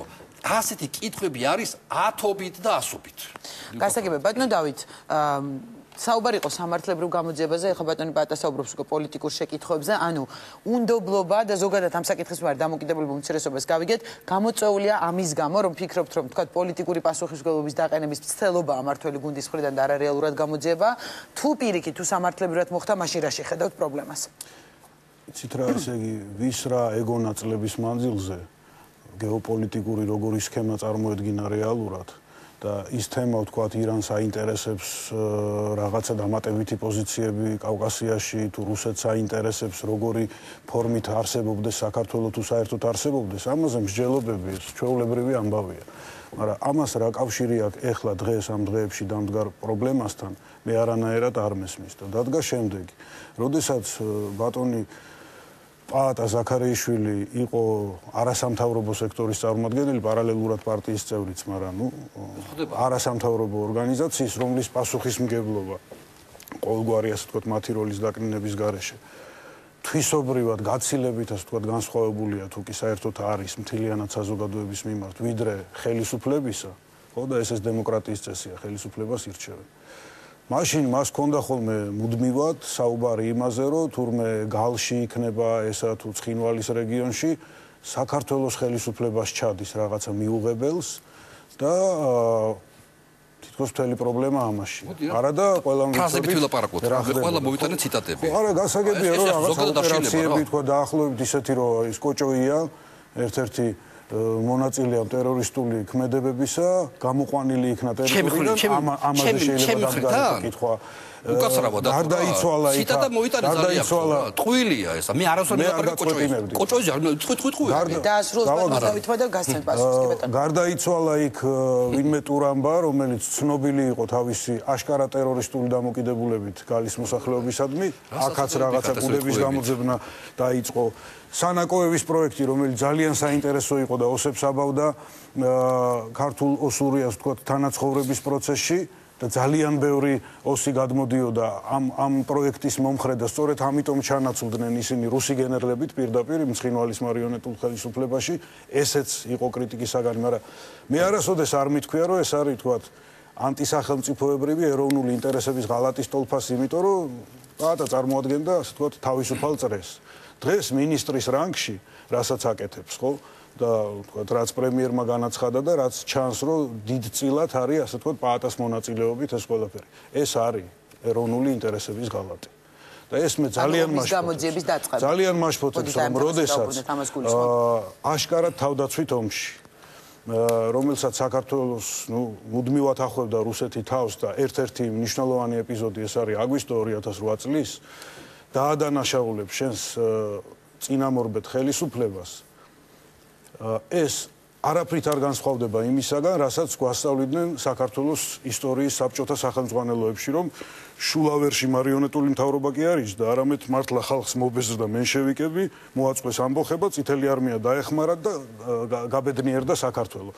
ანუ მე ვხედავ, რომ ამ გზაზე მივდივართ. ის განცხადება, რაც პრემიერმა გააკეთა, რომ საქართველოს აგერ არის მთელი კი, მან გაკეთა განცხადება, რომ საომარი მოქმედებები ვიდრე საზღვარგარეთ ვეღარ წაშლი, რაც არ უნდა გადათქვა, რაც არ უნდა გადააკეთო, ხო? თუმცა შეცვალა ვეღარ წაშლი, ეს ის არის. დამატებითი განმარტება. ლავროვს ათქმევინებს, რომ საქართველოს ხელისუფლება ძლივს, ასე ვთქვათ, პრაგმატული და გონიერი გახდა. ეს არის ეროვნული ინტერესის ღალატი. არსად მე არ მახსენდება არც ერთი პრეცედენტი. დეტალებზე მე ვისაუბროთ, მაგრამ შევაფასოთ რა. არ მახსენდება პრეცედენტი ნორმალურ ქვეყნებში და თუ გნებავთ არანორმალურ ქვეყნებშიც, რომ თავდაცვითი ომის შემთხვევაში ხელისუფალი დაედანაშაულებინოს თავისივე ეროვნულ ხელისუფლებას. დღეს ვიღაცა მიხუმრა სოციალურ ქსელებში, რომ თქვათ მარიონეტული ხელისუფლება რო დაესვა პირდაპირ მოსკოვს საქართველოში. რას გააკეთებდა? დაიწყებდა საოკუპაციო კანონმდებლობის გადახედვას, დაიწყებდა იმ სამინისტროს სახელის შეცვლას, რომელსაც ბატონი პაატა ზაქარიაშვილი წარმოადგენს და სიტყვა ინტეგრაცია გახდებოდა მიუღებელი და დაიწყებდა ომში დადანაშაულებას, ტერორისტების მფარველობაში დადანაშაულებას თავის ხელისუფლების, ანუ რუსეთი გამოდის აბსოლუტურად უმციკლო და საქართველო არის ყველაფერში დავნაშაული. ეს არის მართლა რაც ლომაიამ თქვა ამ ქვეყნის დეზინტეგრაციის და ყველაფერ ამას აკეთებს დღევანდელი ხელისუფლება, თქვენ ამას ფიქრობთ? სამწუხაროდ აი ამის ძალიან მე არ ვიცი ეს საბოლოო ჯამში არის სრულიად გაუცნებიერებლობა იმისა თუ რა არის სახელმწიფო ინტერესი, რა არის სახელმწიფო საიდუმლოება, რა არის ოპერატიული ინფორმაცია, რითაც მოვიდა სახელმწიფოები საუკუნეების მანძილზე დღემდე. თუ ეს არის პირდაპირი დაკვეთა მოსკოვიდან. კარგი, ბატონო პაატა, მე მინდა პრემიერის განცხადებას დაუბრუნდე, ბატონმა დავითმაც ახსენა და თქვენც თქვით, რომ თქვათ უმცირესობამ ზედმეტი ხმაური ატეხა, თუმცა იგივე პრესაში დაიბეჭდა უკვე საერთაშორისო პრესაში ეს პრემიერის განცხადება. დღეს მოყვა დამატებითი განმარტება, სადაც იყო რომ მას არასოდეს უთქვამს, რომ საქართველო იყო აგრესორი და ომი დაიწყო და რომ ჩვენს ჯარს არ გადაუკვეთა საზღვარი და არ გადასვლა სხვა ქვეყნის ტერიტორიაზე. ანუ ნიშნავს თუ არა, რომ თქვათ იყო ეს დაუფიქრებელი განცხადება, არც პრემიერის მხრიდან გაკეთებული პირველი პრესკონფერენციაზე შემდეგ, რადგან განმარტება დასჭირდა თუ არ ვიცი, როგორ შეაფასებთ, იმიტომ რომ მაინც ფაქტია, რომ ამ განცხადებას მოყვა გარკვეული რეაქციები, იგივე საერთაშორისო მიმართ, იგივე ლავროვის მხრიდან და ასე შემდეგ. რეაქციები მოდის ძალიან დიდი ხანია. პირველივე დღეებიდან როგორც ახალი მთავრობა დადგა, უამრავ საკმარის რაღაც ფრაზა წარმოთქმდეს ახაც ომზე, რომ მაშინ რეაქცია არის, ეს არ არის. არა, მე ვსაუბრობ იმ რეაქციასაც დაიწერა ომი აღიარა ხელისუფლებამ, ომი დაიწყო საქართველოში. იმ დროს მის ინტერვიუ როც არაფერი საერთოაზე არ იყო ივანიშვილს ლაპარაკობდა, ასე რომ აკუდებს რომ მივაბავთ, მე მინდა ტელემაყურებლის ყურადღება გავახვილო იმაზე, რომ ბატონ დავითმა არც ერთი ჩემი ციტატა არ მოიტანა და რა თამარია. უკვე იყო პროკურატურის განცხადება, რომ პრეზიდენტი უნდა დაიკითხოს ომის დაწყებასთან დაკავშირებით. ბატონ დავით, თქვენ ჩემს თქვენ ერთიანი კოლექტიური პასუხისმგებლობა გაქვთ, ისევე როგორც ტურამბაზე ლაპარაკობდი და კოჭოიაზე, აი ვერ იპოვით ვერსად ჩემი პირიდან გამოსულ სიტყვას კოჭოია და ტურა ბაზე არა ვარ, აზე ალაპარაკ. ასე რომ შეიძლება მასალები არ დაიდებოდა. თქვენ მუდმივად საუბრობთ, რომ საქართველოს ხელისუფლება ოპერატიულ საქმიანობას ეწევა გალის რაიონში, გალის რეგიონში და ეს არის მიუღებელი. ლაპარაკი დისკრედიტაციი და ისეთ რამე დამაბრალეთ, რაც არ მეთქვი, ესე იგი თქვენ ჩემ წინააღმდეგ ფრაზებიც კი არა გაქვთ. რა უსა სულ პრესაში ვარ, სულ ლაპარაკობ, ესე იგი მე იმდენად სწორად და კარგად ლაპარაკობ, რომ ჩემ წინააღმდეგ ვერც ერთი ფრაზე ვერ მოიტანეთ და მოიგონეთ, შეთხზეთ ლეგენდა მე მგონი თქვენი ფრაზები ვისაც აინტერესებს ძალიან კარგად ახსოვს. მოდი დავხსნებაზე ნუ დავხსნებებზე. ამიტომ მე უნდა მიგაშთათ რომ ეს არის მიუღებელი. არანაირი საქართველოს აბრალებდით. ჩემთან მოდიხართ დებატებში და ჩემ წინააღმდეგ ვერც ერთი ფრაზე ვერ მეტოცა მე რაც წავიკითხე და. კარგი, ბატონო, მოდით გადავიდეთ თავარ თემაზე. ეს გასაგებია. ხო, გადავიდეთ თავარ თემაზე, ომის გამოძიებაზე. მაპატიეთ, შეკითხვას დაუსვამ. წლების განმავლობაში თქვენ ღიად გაცხადებულად არ ამბობდით, რომ ქართული სპეცსამსახურები ჩადიან უკანონო ქმედებებს გალის რაიონში, ცხინვალის რეგიონში, კოდორში, არ ამბობდით ამას? ამის შედეგია სწორედ კოჭოიას დაჭერა. არა. მე ლაპარაკობდი კონკრეტულად. არა, მომიტანეთ ფრაზები, ეს არ შეიძლება რა. ეს არ გამო ფრაზებით მოსულიყავი. აბა რა უნდა იარო, თოცა მოდიხარ, თუ მაბრალებ, უნდა დამემტკიცო და თუ ეს არ გამო. ძალიან ადვილი და კარგი, მოდი ბრალდებების გარდა მაყურებელს მისცეს საშუალება, რომ თქვენი პოზიციები მოვისმინოთ. მაგათ სიგუვაზე ვლაპარაკობ, კონკრეტულ ფაქტებზე იყო რაღაცა კითხვები და კითხოს ვსვამდი. ხო, ეს კითხვები კიდე არსებობს, ხაერში გამოკიდებული. ანუ კონკრეტულ ფაქტებზე იყო საუბარი, რამ შემთხვევაში, როგორც სხვა მხარეები ამბობდნენ, გაეროს დასკვნების ხოთაშო შორის გაეროს გენერალურ მდივნის დასკვნებში ხშირად იყო მინიშნებები, რომ ძალიან კითხვები და მაშინ იყო თავისუფალი ფორვარდი. დღეს ხარ სახელმწიფო პირი, მინისტრი. დღეს დამოკიდებულება საკუთარი სახელმწიფო სპეცსამსახურებისადმი და თავდაცვითი ღონისძიებებისადმი ისეთი როგორც შეიძლება კონდეს ზე სახელმწიფოებრივ NGO-ში. კარგი, დავასრულო. ძალიან გთხოვთ, ბატონო, მე მინდა რომ გავუბრუნდეთ. თავარ თემას რაც შეეხება ომის გამოძიებას. ფიქრობთ თუ არა რომ თქვენ ამბობდით რომ პოლიტიკური კითხვები გაქვთ, მაგრამ აი პოლიტიკურ განცხადებას მოუყვა უკვე ამხელა გამოხმაურება, ხო პირობითად. და ყველა განცხადება რაღაც შეფასება უნარიანია. ამ კონტექსტში მინდა კითხოთ, ფიქრობთ თუ არა რომ შესაძლოა მსგავსი თემის გამოძიებამ დააზარალოს ქვეყნის იმიჯი, იმიტომ რომ ამაზე თქვენი ოპონენტები მუდამ საუბრობენ. პირიქით, მსგავსი შემთხვევაში ხელისუფლებისა და ქვეყნის სახელის ადიმიჯნება როცა არის საუბარი. იმიჯზე არ არის ინტერესზე ლაპარაკი, მაგრამ არ ესმით ამ ადამიანებს რა არის სახელმწიფო ინტერესი. მოგცემ საშუალებას ამოცანების გვესმის, ინტერესების გვესმის, საფრთხეების გვესმის, რისკების გვესმის. უპასუხეთ თქვენი შეხედულება როგორია? შესაძლოა თუ არა სახელმწიფოებრივი ინტერესები დაზარალდეს, როდესაც საუბარია ორ სახელმწიფოს შორის სამხედრო კონფლიქტზე. არ პირიქით მოხდებით, რომ მაგ უამრავი კონტაქტები უცხოელებთან.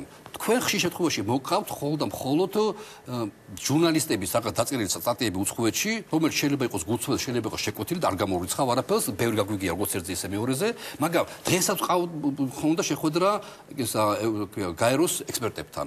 ესე იგი დღე არ გავა, რომ არ ჩამოდიოდნენ ევროპიდან, ევროსაბჭოდან, ევროკავშირიდან, ან ადგილობრივი ან ჩამოსულები და მათთან ამ თემაზე გაქვთ კონსულტაციები და რა სიტყვები. სახადაბკაფიოდ ამბობს, რომ რაც უფრო შიგნით ქართულ საზოგადოებაში მოხდება ყველა კითხვაზე პასუხის გაცემა, მით უფრო გაიოლდება შერიგების დაწყება, დობის აღდგენა, რუსული ფაქტორის გამოყოფა და სოფლიო უფრო მეტად ენდობა საქართველოს. შვენიერი მაგალითი არის კვიპროსი. არავის ეჭვიარება, რომ კვიპროსის ტერიტორია ოკუპირებული და კვიპროსის ტერიტორიაზე დღეს იმყოფება 40,000 საოკუპაციო ჯარები. მიუხედავად ამისა, არავის ეჭვიარება, რომ ეს საოკუპაციო ჯარები განთავსდა კვიპროსზე, მას შემდეგ რაც კვიპროსის კუნძულზე და სახელმწიფოში დაიწყო შიდა კონფლიქტი და მიუხედავად იმისა, რომ ბერძნული მხარე იყო აგრესიის ნაწილი, კვიპროსი მაინც მიიღეს ევროკავშირში. ანუ იმიტომ რომ ბერძნულმა მხარემ კვიპროსის რესპუბლიკამ გულწრფელად და ცალსახად გამოიზია ყველაფერი და ყველაფერს დაარქვა თავის სახელად, თქვა მე გავაკეთე ეს, მაგრამ თურქეთს არ უნდა გაეკეთებინა ეს და მოახდინა ოკუპაცია და მე თანამშრომლობ თურქულ საზოგადოებასთან, ჩემს ნაწილთან არა, საკმარისი იყო ესათა ევროკავშირს დაეწყო მასთან ურთიერთობა და საბოლოოდ მრავალწლიანი ურთიერთობების შემდეგ მათ მოახერხეს ევროკავშირში გაწევრიანება. რის თქმა მინდა, თავარი არის ჩვენი საკითხების გადაწყვეტის, გადარჩენის საკითხები არის აფხაზებთან და ოსებთან საერთო ერის გამონახვა და მათი დაძვრა საქართველოს სახელმწიფოსაკენ. გასაგებია ამ თემაზე ცალკე ვისაუბროთ, ერთი კითხვა მაქვს დამწუთას. პრობლემა არის ერთადერთი. ხო, რა დარჩა გამოსაძებელს მაინტერესებს. პრობლემა ის არის, რომ ჩვენ გვაქვს ეს ომი რუსეთთან 90-იან წლებშიც და 2008 იყო დაგვირგვინება. და არ ვიცი მე იდეალისტური თუ რა განწყობებიდან გამომდინარე, თუ პირდაპირ ასე ვთქვათ ეს არის მაინც ორკესტრირებული რუსეთიდან, არის ის მცდელობა, რომ რუსეთი გაიწიოს გვერდზე და ეს ყველაფერი დაყვანილ იქნას ქართულ ოსურ და ქართულ აფხაზურ ეთნიკურ გაუგებრობამდე. აი ეს არის ქვეყნისათვის ძალიან საზიანო. ამ ეთნიკურ გაუგებრობაზე დაყვანას მოყვება საქართველოს არა მხოლოდ ფაქტობრივი, ვთქვათ, ოკუპირებები ტერიტორიების, არამედ იურიდიული, მორალური, პოლიტიკური დეზინტეგრაცია. აი ამას მიიღებენ შედეგად აი ეს სახელმწიფოებრივად მოაზროვნე იდეა. მაგრამ ბატონო დავით, როდესაც საუბარია ვთქვათ რაღაც გარკვეულ კითხვებზე, მე ბატონ ალექსანდრე ლომაიასაც ვკითხე ზუსტად ეს რომ ისმის ხო კითხვები, აი რაღაც გულისხმობ სამხედრო ოპერაციის დროს ვთქვათ ვინ მიიღო გადაწყვეტილება, რაღაც რეზერვთან დაკავშირებით, ასე შემდეგ. ფიქრობთ რომ ასეთი კითხვებზე ამოწურვილია პასუხი და ვთქვათ შესაძლოა ეს ნაწილი სამართლებრივად იყოს გამოძიებული და ვთქვათ საფრთხის მომცველია ამ კითხვების დასმაც ესე არის კონსულტაცია ხდებოდა არახელისუფლების მხრიდან. კარგით არენდობიან არაფერს, რაც კი ხელისუფლების ფარგლებში თუნდაც ოპოზიციას გაუკეთებია ამ შემთხვევაში პაატა დავითაიაზე ვლაპარაკობ, ხო? არამედ არენდობიან არც ტალიავინის დასკვნას, იმიტომ რომ ხლა ჩემთვის ცალსახაა, რომ ივანიშვილი არ წაიკითხავდა ამ სამ ტომს. მე წავიკითხე, მე მაინტერესებდა. და წავიკითხე არა მარტო ის 40 გვერდიანი დასკვნა, არამედ მთავარი მეორე ტომი, სადაც დეტალურად არის აღწერილი მოვლენათა მსვლელობა. ეს არის აბსურდი, ქალბატონმა ნინომ რა ილაპარაკა. ეს არის, ნუ საერთოდ წარმოუდგენელი, იმიტომ რომ ჯერ ერთი ისა რომ თითქოს და ეს არის საქართველოს მოსახლეობისგან დამალული დოკუმენტი, მე თქვა რომ არა ღიაა, მაგრამ აბა ინგლისური ხო არიციან. თარგმნოს ამ დალოცვილმა ხო იცი ინგლისური და აჩვენოს ერთი რამძიმე დასკვნა არის. იქ არის ინტერპრეტაცია, რომ საქართველოს მაინც თქვათ უფრო პროპორციულად უნდა ემოქმედა თუ არაპროპორციულად უნდა ემოქმედა საბოლოო ჯამში შეფასებაში, თორე ფაქტები, რომ 7 აგვისტოს საღამომდე იქ უკვე შემოსული იყო, ინტერვენცია დაწყებული იყო, ქვედანაყოფები, რომელსაც არაფერი საერთო არ ჰქონდათ სამშვიდობო ძალებთან და რომ მიმდინარეობდა ქართულ სოფლებზე შეტევა, ეს ფაქტები დევს იქა და მე მაინტერესებს უბრალოდ მართლა მაინტერესებს გულწრფელად ვინ რას ფიქრობს ქართულ საზოგადოებაში, როდესაც შენს სოფლებს უტევენ ესვრიან და გაქვს ინფორმაცია ასევე დადასტურებული, ესეც უცხოელების მიერ რადიო ასე თქვათ საუბრების ჩანაწერების შედეგად ამ ჩანაწერების მოპოვების შედეგად ესეც დასტურდება რომ დამატებითი ძალა მოდის და მოდის. გამოსულია უკვე როკის გვირაბიდან. ამ დროს რა უნდა ქნა, როგორ უნდა დაიცვა ეს სოფლები თუ არ უნდა დაიცვა. რომ არ დაეცვა პრეზიდენტს ეს სოფლები, არ ეცა და თავისი კონსტიტუციური უფლების და მოვალეობის განხორციელება და გამოეყენებინა შეიარაღებული ძალა და არ ყოფილიყავით იმ ვითარებაში, როგორც შევარდნაძის დროს მახსოვს, როდესაც ყველა სახსოვს მინისტრი ამბობდა, ახლა კი დაფრინავენ და ზოგჯერ ბომბებს ისვრიან, მაგრამ ახლა რა გაკეთებს ხო არ ვესწრებო. ეს რო არ გაეკეთებინა, ანუ სახელმწიფოს არსი რაც არის, ის არ განეხორციელებინა ამ სოფლების დასაცავად. მაშინ რა პასუხს მოსთხოვდა საზოგადოება მას? კარგი, ბატონო პაეტა. წამსვები ჩართული გაქვთ ნიგოში შთაბეჭდილება რჩება რომ არა, ბატონო და გაძლევთ ახლა დროს თქვენ მაშინ ვეჩნება და მე თუ მიაქცეთ ყურადღებას ხმას არ ვიყავს ლაპარაკობს ბატონო. გაცდით რა თქმა უნდა. ახლა ხანს ლაპარაკობდით, ხმა არ მომიდია. არა, მეჩნევით. ეხლა თქვენ ლომაიას მიეცით უფლება წაიკითხა ფრაზები ტალეავინის ანგარიში და სხვა დასკვნა არ არის ეს ანგარიში. მე წავიკითხავ. ბატონ დავითმა მოიტანა ისე როგორც წესი მოსაზრება და ზეპირა და მე პირდაპირ ტექსტებს ავიკითხავ, ეს არის 6ჯერ აქ ნახსენები ომის დაწყების მომენტი ტალეავინის ანგარიში, 6ჯერ. ყველა მოკლე არის. ღია სამხედრო მოქმედება დაიწყო ფართომასშტაბიანი ქართული სამხედრო ოპერაციით, რომელიც განხორციელდა ქალაქ ცხინვალსა და მის შემოგარენის მიმართულებით 2008 წლის 7-დან 8 აგვისტოს ღამეს. ოპერაცია საქართველოს მასიური საარტილერიო შეტევით დაიწყო, ეს პირველი ფრაზა. მეორე, ქართული შეიარაღებული ძალების მიერ ცხინვალის საარტილერიო დაბომბვით 2008 წლის 7-დან 8 აგვისტოს ღამეს დაიწყო ფართომასშტაბიანი შეიარაღებული კონფლიქტი საქართველოში. თუმცა ეს იყო დიდი ხნის განმავლობაში მზარდი დაძაბულობის პროვოკაციების და ინციდენტების კულმინაცია. მეორე ფრაზა. მესამე იყო თუ არა საერთაშორისო სამართლის მიხედვით გამართლებული საქართველოს მხრიდან ძალის გამოყენება, რომელიც სამხრეთ ოსეთში 2008 წლის 7-8 აგვისტოს ცხინვალის დაბომბვის ოპერაციით დაიწყო. ანუ ბატონო პატა რა არის თავარი? კი ბატონო მოკლედ ჩავკითხოთ. ტალეავის ანგარიში ლაპარაკობთ და 2008 წლის 7-დან 8 აგვისტოს ღამეს ქართულმა არტილერიამ ქალაქ ცხინვალზე განუწყვეტელი საარტილერიო შეტევა მიიტანა. ხდებოდა ქართული შეიარაღებული ძალების სხვა გადაადგილებებით ცხინვალსა და მის მიმდებარე ტერიტორიების მიმართულებით. მალე ბრძოლაში რუსეთის სამხედრო ოსეთსა და საფხაზის ნაწილები ჩაერთვლიან. საქართველოს მიერ ცხინვალში რუსი მშვიდობის ყოფილების წინააღმდეგ ძალის გამოყენება 2008 წლის 7-8 აგვისტოს ღამეს საერთაშორისო სამართალს ეწინააღმდეგება. და ასე შემდეგ. ანუ რას ამტკიცებს, ზუსტად ეს რეისი დამტკიცება სურს მართულ გუნდს. ეს არის ინტერვიუ სააკაშვილის და სალმე ნათქვამი. ეს არის სააკაშვილის ბრძანებულება 2008 წლის 9 აგვისტოს 3 დღე ომი მიდის 17-26 წუთზე გამოქვეყნდა მისაიძე საქართველოს პრეზიდენტის 9 აგვისტოს ბრძანებულება საქართველოს მთელ ტერიტორიაზე საუბარი მოქმედებისა და სრული მობილიზაციის გამოცხადების. როგორც მიხვდა სააკაშვილი, როგორც იქნა მიხვდა სააკაშვილი, რომ ომი დაიწყო და რუსებმა როგორც ჩანს გადააგდეს. და რა წერია? 7 აგვისტოს განხორციელდა მასირებული შეტევა მშვიდობიანი მოსახლეობის მისამართით, ამბობს სააკაშვილი. საქართველოს ხელისუფლების მიერ გამოყენებული იქნა აუცილებელი და ადეკვატური ზომები, შეიარაღებული თავდასხმის ასაკუთად.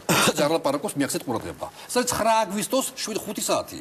შემდეგ მოდის სეპარატისტების მიერ საქართველოს ტერიტორიაზე განხორციელებული ქმედებები აქტიურად იქნა მხარდაჭერილი რუსეთის ფედერაციის მიერ. კერძოდ, ხას უსვავს, 8 აგვისტოს რუსეთის ფედერაციის მხრიდან როკის გვირაბის გავლით საქართველოში შემოვიდა ასეულობით სამხედრო პირი და სამხედრო ტექნიკა. ბატონო, გადაწყვეტინებთ, ხო, ისევ თქვენ მოგცემთ, რა თქმა უნდა, სიტყვას, მაგრამ უნდა კითხვა, ბატონო სააკაშვილო, სადა ხარ მართალი? აი აქ მართალი ხარ, რომ ამბობ, რომ 8 აგვისტოს შემოვიდა ჯარებიო, თუ მე ხარ მართალი, რომ ამბობ 7 აგვისტოს შემოვიდა. მესმის, მაგრამ მე მაქვს თქვენთან კითხვა, აი ამ ფრაგმენტების ამოკითხვით, თუნდაც იგივე აი ამ ციტატების მოყვანით, რისი დამტკიცება სურს მართულ გუნდს? სწორედ ეს მაინტერესებს, ანუ ვინ დაიწყო ომი? აქამდე მიდის თავარი შეკითხვა. თავარი შეკითხვა არის რამდენად წინა ხელისუფლება იყო ბრალში რუსეთის ოკუპაციაში. რამდენად მათ ხელი შეუწყეს რუსეთის ოკუპაციას, რამდენად დაუჯერეს მათ რუსეთს, რომ რუსეთს ხილვალი არ ინტერესებს და ჩემი ფრაზა უკვე რეზონანსში გამოქვეყნდა, ანუ მე არ მქონდა ბრძანებულად გამოხმაურების საშუალება, 31 ივლისია, 8 დღით ადრე, 31 ივლისს ლაპარაკობ მე რეზონანსში გაზეთში. ცხინვალის რეგიონში საუბარი მოქმედების დაწყება საფრთხეს შეუქმნის მთელ საქართველოს საკუთარ აქ საერთაშორისო დონის გზები გადის. ამიტომ არ მიკვირს, რომ რუსეთი ცხინვალის საშუალებით გეგმავს საომარი მოქმედების განახლებას. მათ უნდათ რომ საქართველოს მაქსიმუმ დააზარალონ. ამიტომ მე მგონია, რომ ქართულმა მხარემ ჭკუა უნდა იხმაროს და დაფიქრდეს, თამაშობს თუ არა რუსეთის თამაშს. ანუ უნდა გაიცათ თუ არა ადეკვატური პასუხი ქართულ მხარეს. ბოლომდე მნიშვნელოვანია ეს უკვე ახლა. ამ პროვოკაციებს თავიდან იწვევს. ძალიან ბევრი შეიარაღება შეიყვანა რუსეთმა ცხინვალში და ფაქტობრივად მთელ ცხინვალის რეგიონი, რომელიც სეპარატისტულ ძალები აკონტროლებენ, ქცეულია სამხედრო ბანაკად.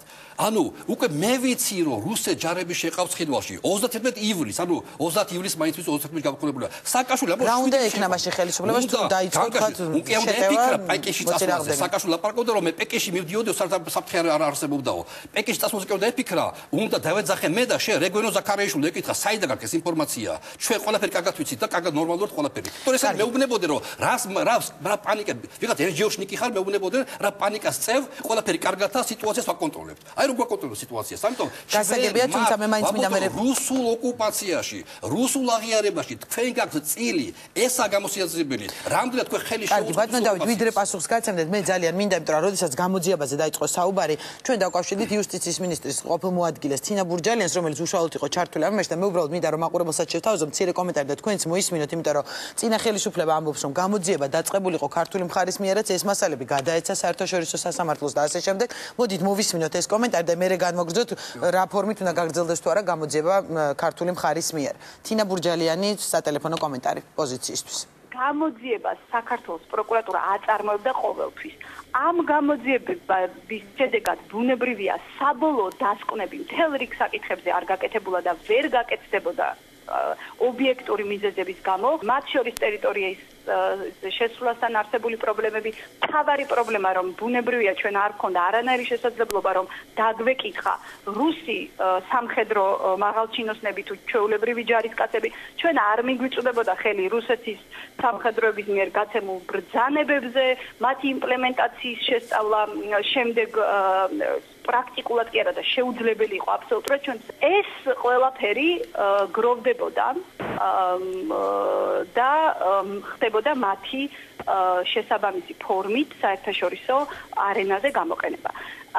ორი თვალსაზრისით მუშაობდით, ორი მიმართულებით მუშაობდით, ამ თვალსაზრისით ერთი იყო სისხლის სამართლის საერთაშორისო სასამართლო ჰააგაში, რომელსაც პირველივე დღიდან პრაქტიკულად ჩვენ ვაწვდით ყველა ინფორმაციას, ამ გამოძიების შედეგად მოპოვებული ინფორმაციით და ასევე სხვა საჯარო წყაროებში არსებული ინფორმაციის საფუძველზე ჩვენ საქართველოს მთავრობამ შეიტანა სარჩელი რუსეთის ფედერაციის წინააღმდეგ სტრასბურგის ადამიანის უფლებათა სასამართლოში.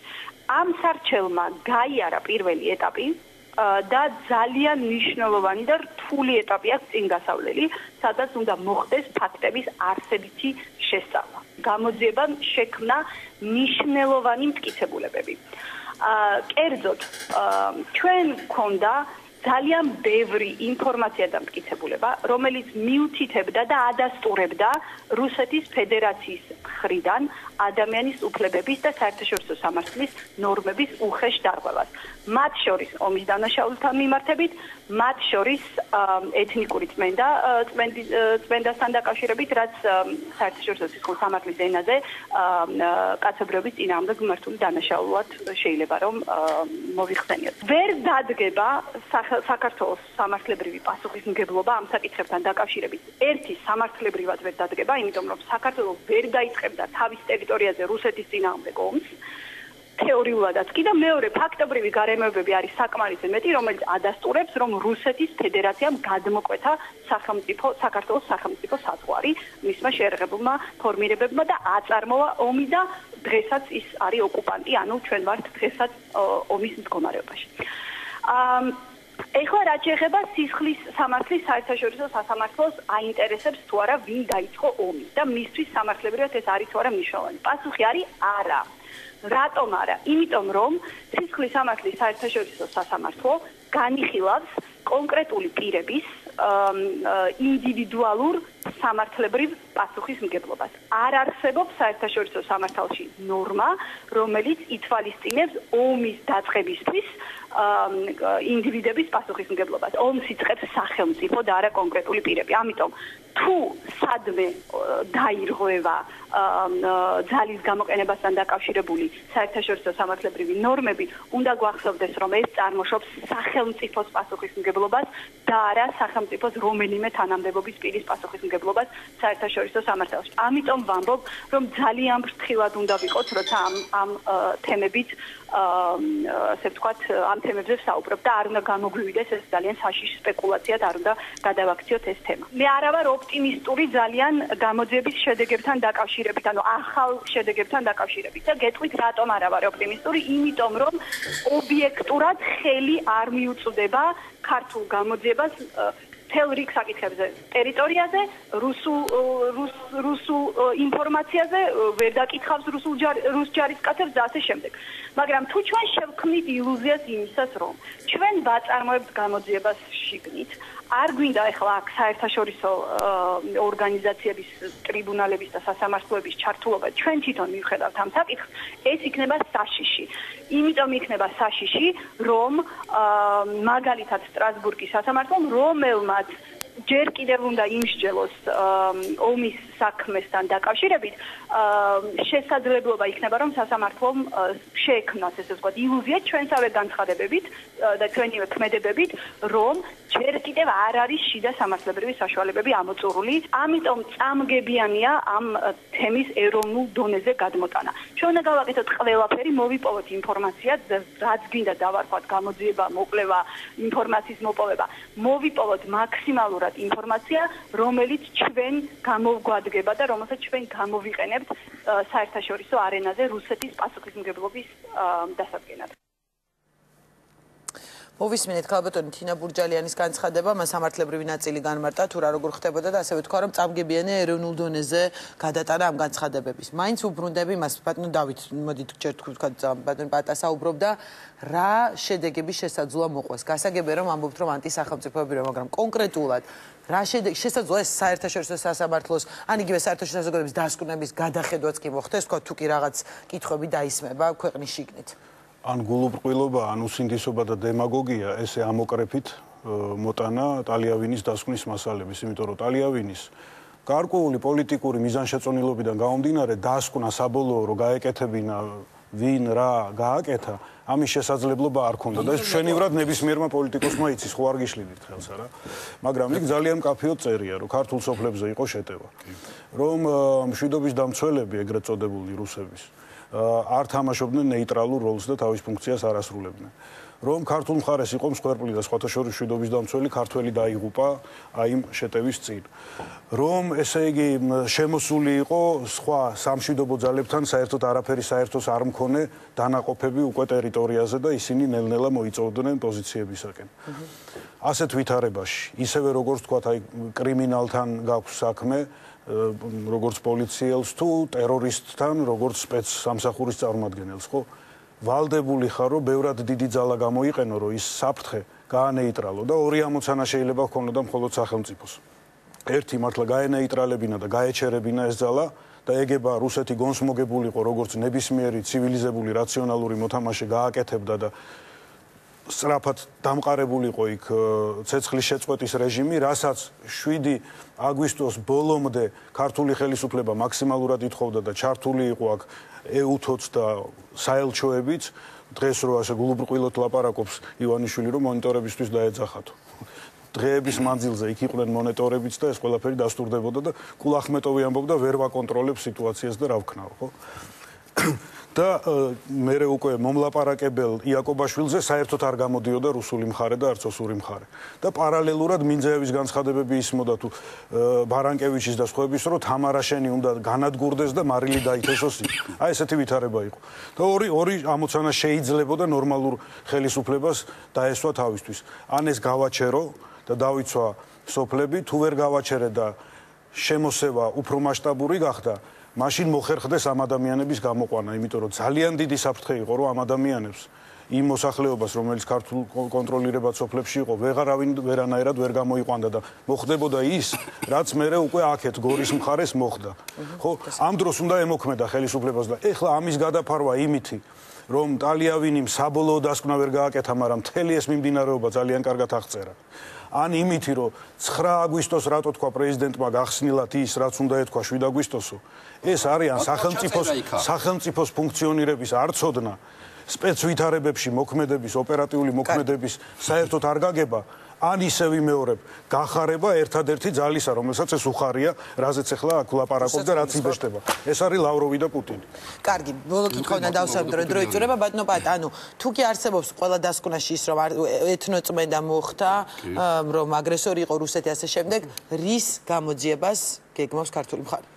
ქართული მხარე სხვადასხვა სტრუქტურები შეიძლება სხვადასხვა ამოცანები გააჩნია. პროკურატურას თავის ამოცანები გააჩნია და მაგრამ საქართველოს მოუტანს მდგრადობას და მეტ ნდობას. იმიტომ რომ სიტყვაზე ზამშოლოვანი წესაქვია. 3 ოქტომბერს 2 თვით შემდეგ, ომის შემდეგ 3 ეთნიკური ოსი გადმოვიდა ცხინვალიდან და მოძრაობდნენ, არავინ არ იცის რას აკეთებდნენ, შეიძლება მარადიორობდნენ, სახლებში შედიოდნენ და მის აიყვანა ის 3 ოსი აიყვანა ქართულმა პოლიციამ. მოწმეები არსებობს, სოფელში ყველაფერი ეს არსებობდა. შემდეგ ეს 3 ოსი უჩინარდება და დღემდე მათი ბედი გაუდგენელია. თომას ჰამერბერგი მაშინ იყო ევროსაბჭოს უზენაესი კომისარი ადამიანთა სფეროში და მან სპეციალური კომისია შექმნა, ჩამოიყვანა 2 მაღალი დონის სისხლის სამართლის სპეციალისტი, რათა გამოეძიათ ამ 3 ოსის ბედი. რა ბედი ეწევდა, რომ ყველა გზა მიდიოდა პოლიციისაკენ და დაადო ამ კაცმა ეს ანგარიში. დღეს მიღებას ელის საქართველოს. მე პირადად რას მინდა, თუ მე დავაზუსტებ რა მოვიდა ამ 3 ოს და თუ მართლა არიან ქართული პოლიციები ამაში გარეული, ეს ხალხი უნდა დაისაჯოს და უნდა ამით ჩვენ აღვადგინოთ ოსებთან ურთიერთობები. ანუ ჩვენ უნდა დავიწყოთ ოსებთან და აფხაზეთთან ურთიერთობის აღდგენა. ანუ ამისთვის არის საჭირო ამ პასუხისმგებლობა. ეს მაინტერესებს და მიზანი რა არის ამ გამოძიებას. ჩემთვის მისე ვამბობ, რომ მე ისე თუ გამოძიებაზე გაინტერესებს მანდ მაინც ანუ დაიგოს პროკურორი. მე გეკითხებით შემზამოთ თქვენ რა გაგიძახეთ მე პოლიტიკურ გამოძიებას თუ პოლიტიკური კითხვებს არის კატო ცალსახად დადგინდეს ან ვერ დადგინდეს იყო თუ არა წილში სააკაშვილის ხელისუფლება რუსეთის ოკუპაციაში ანუ რუსეთის ოკუპაცია შეიძლება თუ არა თავი დაგოცილებინა რომ არა სააკაშვილის შეცდომები ჩემი აზრით იყო ძალიან დაშვებული ძალიან სერიოზული შეცდომები და თქვია დანაშაულებიც მაგრამ მე ამას ვერ ვამტკიცებ და ქვეყნისთვის შესაძლო ზიანის ხარჯზე ვქვა და უპასუხა სააკაშვილი დამნაშავე ჩვენ ამ ვამტკიცებთ რუსულ ოკუპაციას პირიქით რაში იყო დამნაშავე და ეს რო არ გესმის მაგაში არის დრო ამოიწურა ხო 2003 წლიდან დაიწყო მცდელობა ძალიან ენერგიული. თუ სახელმწიფო შემდგარიყო მათ შორის აი ამ ზონებთან მიმართებაში და რომ ის რეჟიმი რაც დატოვა შევარდნაძის მემკვიდრეობად რაც დარჩა, სადაც რუსები იყვნენ ესე ვთქვათ, პატიოსანი მაკლერები, შუამავლები, მშვიდობის დამცველები, აი ეს რეჟიმი შეცვლილიყო. გაჩენილიყვნენ ახალი მოთამაშეები, მათ შორის ქართულ მხარესთან ერთად დამდგომი ოსური მხარეები. მათ შორის ბოლოს ეს საქმე მიდიოდა იქამდე, რომ შტაინმაიერი ჩამოვიდა გეგმით, რასაც მოყვებოდა რუსი მშვიდობის მყოფელების ჩანაცვლება ან გაზავება საერთაშორისო მოთამაშებით, მათ შორის ევროკავშირით. ამ ყველაფერზე საქართველოს თანხმდებოდა. აქეთ მიდიოდა საქმე, მაგრამ რუსეთმა დაინახა რა, რომ კარგავდა ბერკეტებს, რომ საქართველოს დარჩენილიყო არ შემდგარ სახელმწიფოდ, როგორც იყო შევარდნაძის დროს, აი მაშინ დაიწყო აშკარა აგრესიული ქმედებები, შემოტევა და ბოლოს ოკუპაცია.